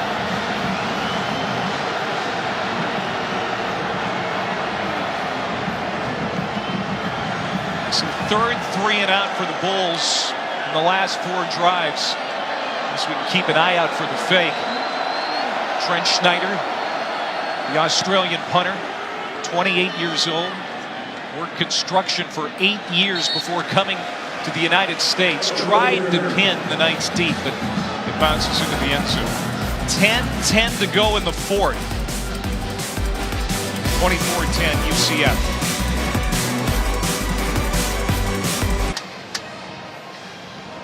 South Florida holds the record for the most games scoring 30 points or more. It's 24 games in a row between 15 and 17.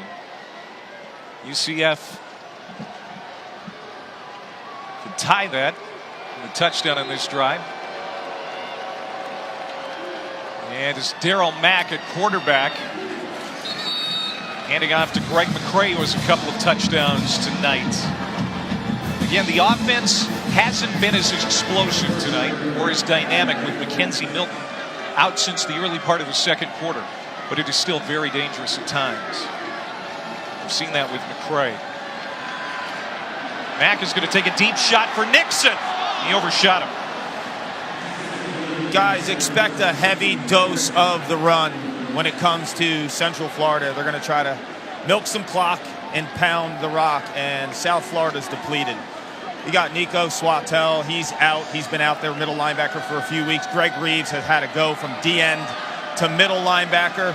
Kevin Brunson, their defensive tackle's got a groin injury. He's done. And Bentley Sanders, an ankle. So this is a depleted group that has to make a stop right now. Yeah, I mean, what you're going to see, and we've seen it from both backups, missed deep shots that were there. So on 3rd down, as they motion McCray out, find an easy completion for Mack. This is where UCF has struggled tonight throwing the football. They're going to try again with Mack. Has a man. It's caught by Snelson. Inside the 30-yard line, Dredrick Snelson.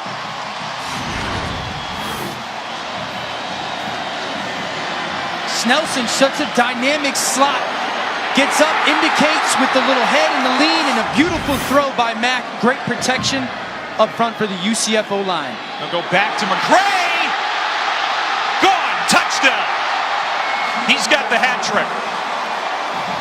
And the streak of 30-plus points is now tied. UCF and USF at 24 games in a row.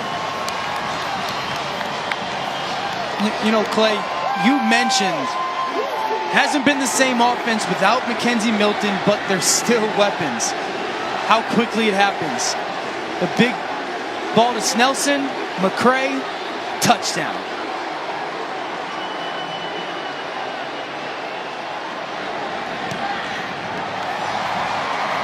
A 31-yard touchdown run for McCray. What a great story. A former walk-on put on scholarship this year. He has been fantastic. 3-touchdown night for the sophomore from Miami, and the Knights have a comfortable lead.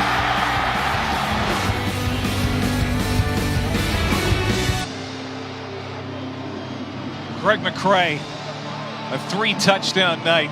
Man, has he been spectacular in the Knights' run game the last month or so.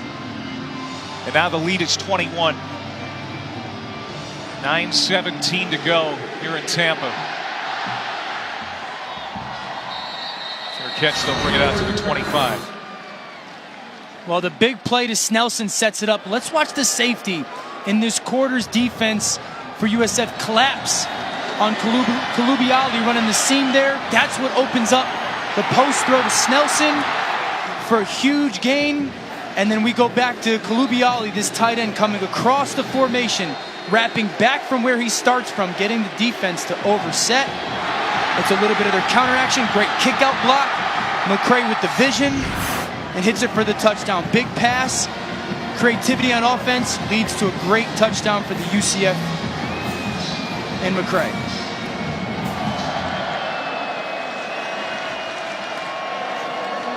Oladokin still in at quarterback for the Bulls. Flushed out of the pocket, chased, making his way to the sideline, and he'll walk out, no gain. Let's go to Adnan.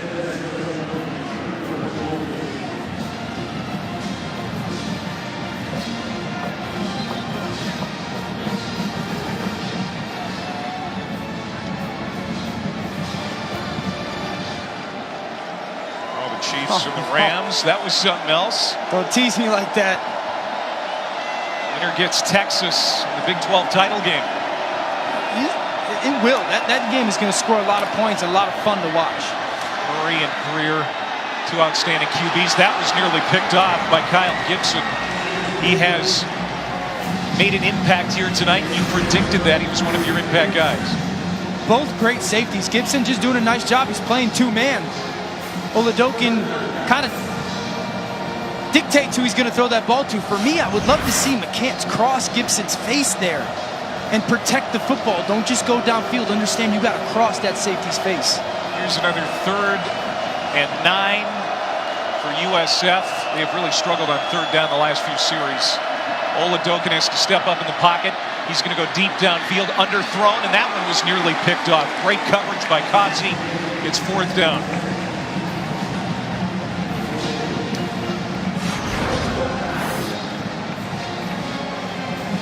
That was a quick 3 and out. And beautiful job by Causey down the field. You can say that Bronson did an awesome job of not allowing that pick, but these UCF defenders do a great job of using the sideline as an extra defender, squeezing receivers and giving really small windows for the quarterback to throw to.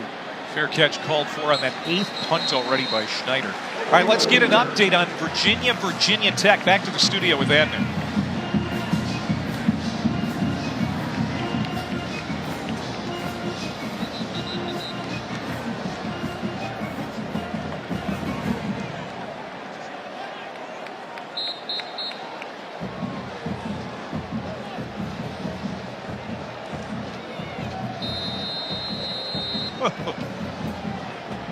He only catches touchdown. Yes.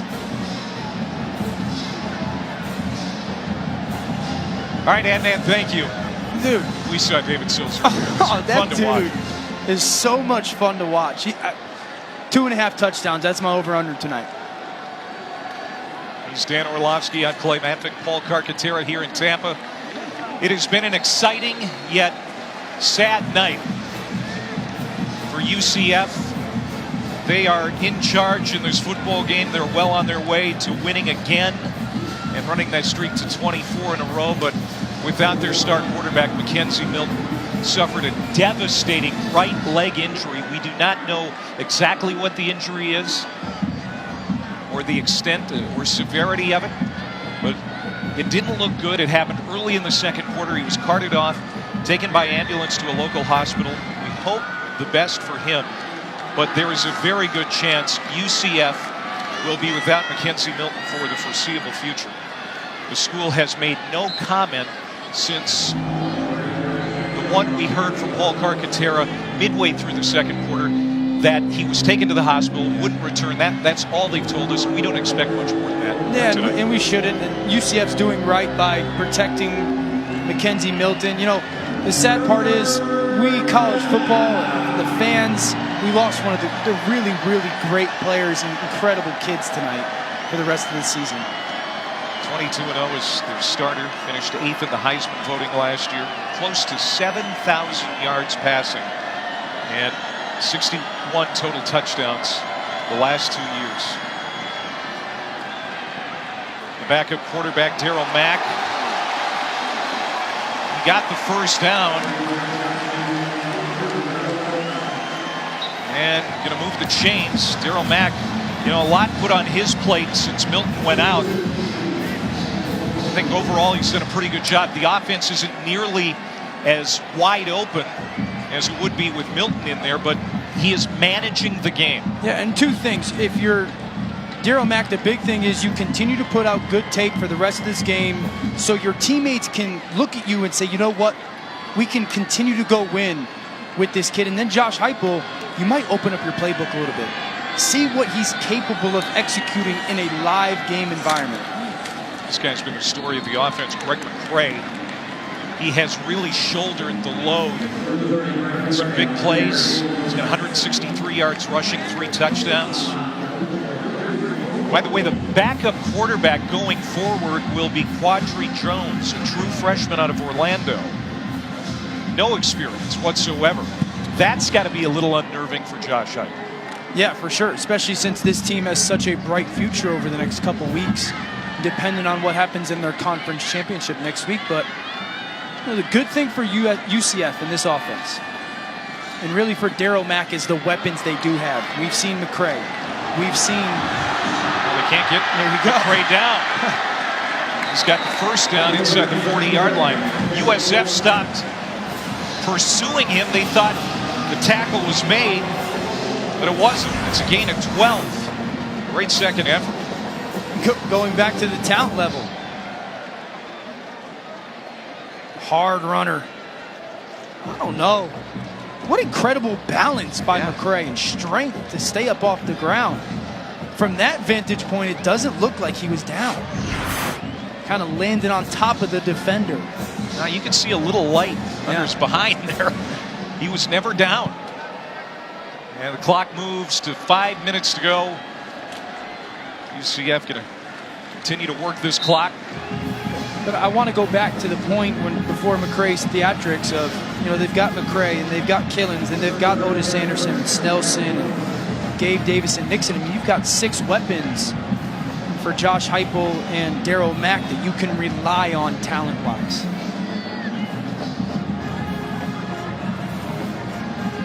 There's Josh Heupel. Athletic director Danny White wanted to replace Scott Frost with someone with a similar offensive approach to Frost. Heupel fit the bill perfectly. And we have seen the results here this year. They're going to get their 11th win in a row. Another first down. This time it's Taj McGowan. Let's take a look at Greg McCray's night. King of the moment, brought to us by Burger King. Ex-walk-on. Somehow, somebody missed on his recruiting. Great vision, sudden ability, lateral cuts, and then trusting really his long speed on plenty of runs tonight. And he's trusted the creativity of this offense. And he's had a special season, and he's capped it tonight. Well, what did we talk about for USF? They said our biggest goal is to stop the run. Well, UCF now has 361 rushing yards. They're going to add to it on this McGowan run. Inside the 5, down at the 4-yard line. Taj McGowan with a burst, and UCF is back on the doorstep.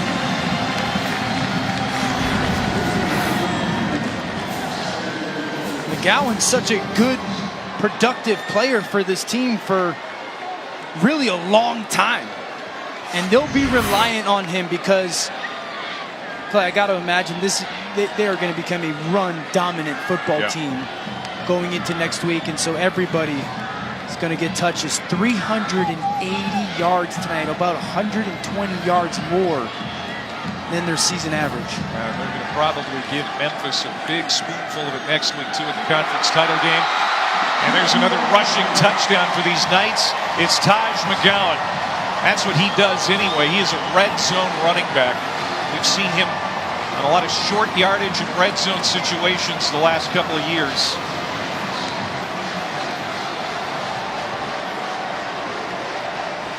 Here's Darryl Mack enjoying his time leading this offense now. Great opportunity moving forward for Darryl Mack to prove he belongs and can lead this football team. 38-10 with 2:51 to go. Now, one of the things I love about the UCF offensive line is how they can get into and then up into double teams. A beautiful job of it right there. McGowan's able to follow Grenier, who's been banged up a little bit tonight, but as a senior, toughing it out. And that's what really makes this UCF offense so special. Weapons, and that offensive line is very, very good.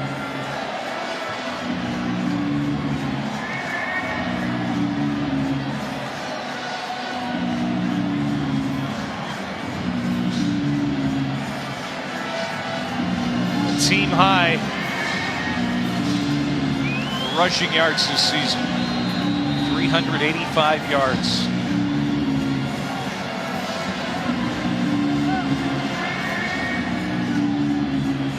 There are so many good things that have happened here tonight for UCF. But of course, the devastating loss of their star quarterback, Mackenzie Milton, in the first half is what everybody's going to be talking about after this game. Well, coming up next, kick back with another plate of leftovers. We've got a good one. Big 12 battle in Morgantown. Kyler Murray at number 6 Oklahoma. Will Greer, number 13 West Virginia. The winner is on to take on Texas in the Big 12 championship next week. Texas beat Kansas today. There you see Murray and Greer. Points responsible for. Murray, 264, second most in the country. Will Greer, 212, that's 7th best in the FBS.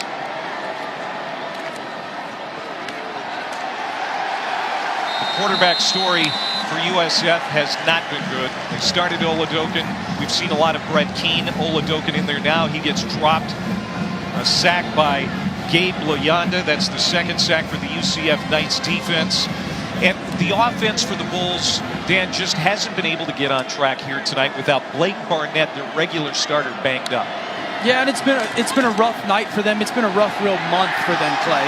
You know, they just, some injuries, some lack of creativity in their play calling, a little bit too dependent on tempo, and certainly Blake Barnett not being able to go tonight has not helped them. And it almost seems like their will has been taken away by this UCF football team. This is Sunye getting in there, who redshirted at Oregon State before going to JUCO and then coming here, number 7 for the Knights. Again, there are a lot of reasons for the Knights fans to be happy, for the sideline to be happy, but you know that there's going to be a hole in their heart after this game. Another sack inside the 5. Just about everybody getting in on the act.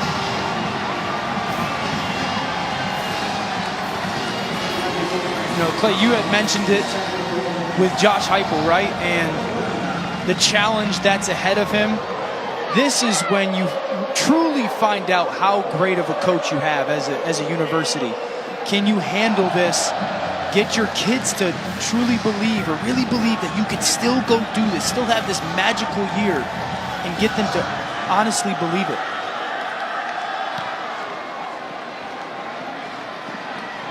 And Snelson calls for the fair catch. The Knights will run out the clock, 55 seconds to go. Even without Mackenzie Milton next week at quarterback, it's going to be an exciting American Conference title game, a rematch of last year's game, which was won by the Knights in 2 overtimes. UCF, in the last meeting with Memphis, needed to come back from 16 points down to win it 31-30. Knights have won the last 3, and if it's anything like last year's game, it's going to be terrific.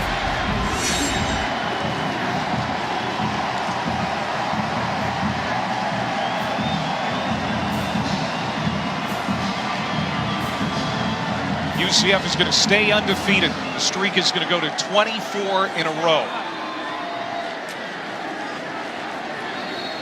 Connors and Jasinski, they're lurking. They got him. Got a lot of them, too.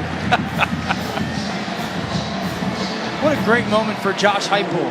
You know, I had mentioned it to him. He didn't come into this job like a lot of coaches come into new jobs. I mean, there was expectations at this place.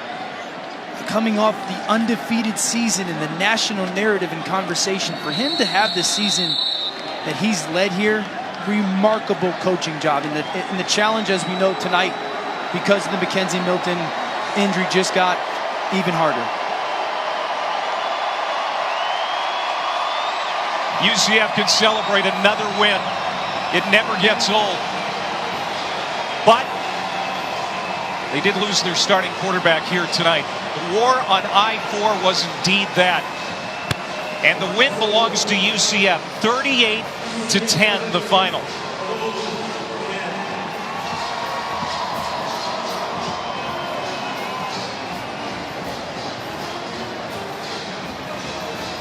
Let's go down to Clark. Coach, we've spoke a bunch this year about Mackenzie Milton and your relationship with him. What was that moment in the second quarter like for you? Yeah, it breaks your heart for a kid that's worked so hard to go out and compete, loves his brothers, and plays for them. What type of updates can you give us about his injury? Nothing right now, but proud of the way our kids responded here today. D-Mac stepped up, did a great job here, second quarter and second half, and we'll enjoy this one tonight and then get ready for a conference championship game. Where was Darryl Mack at his best tonight? I think he did a good job in the passing game and in the run game. He managed the clock at the end of the game in 4 minutes. We have complete confidence in what he's doing.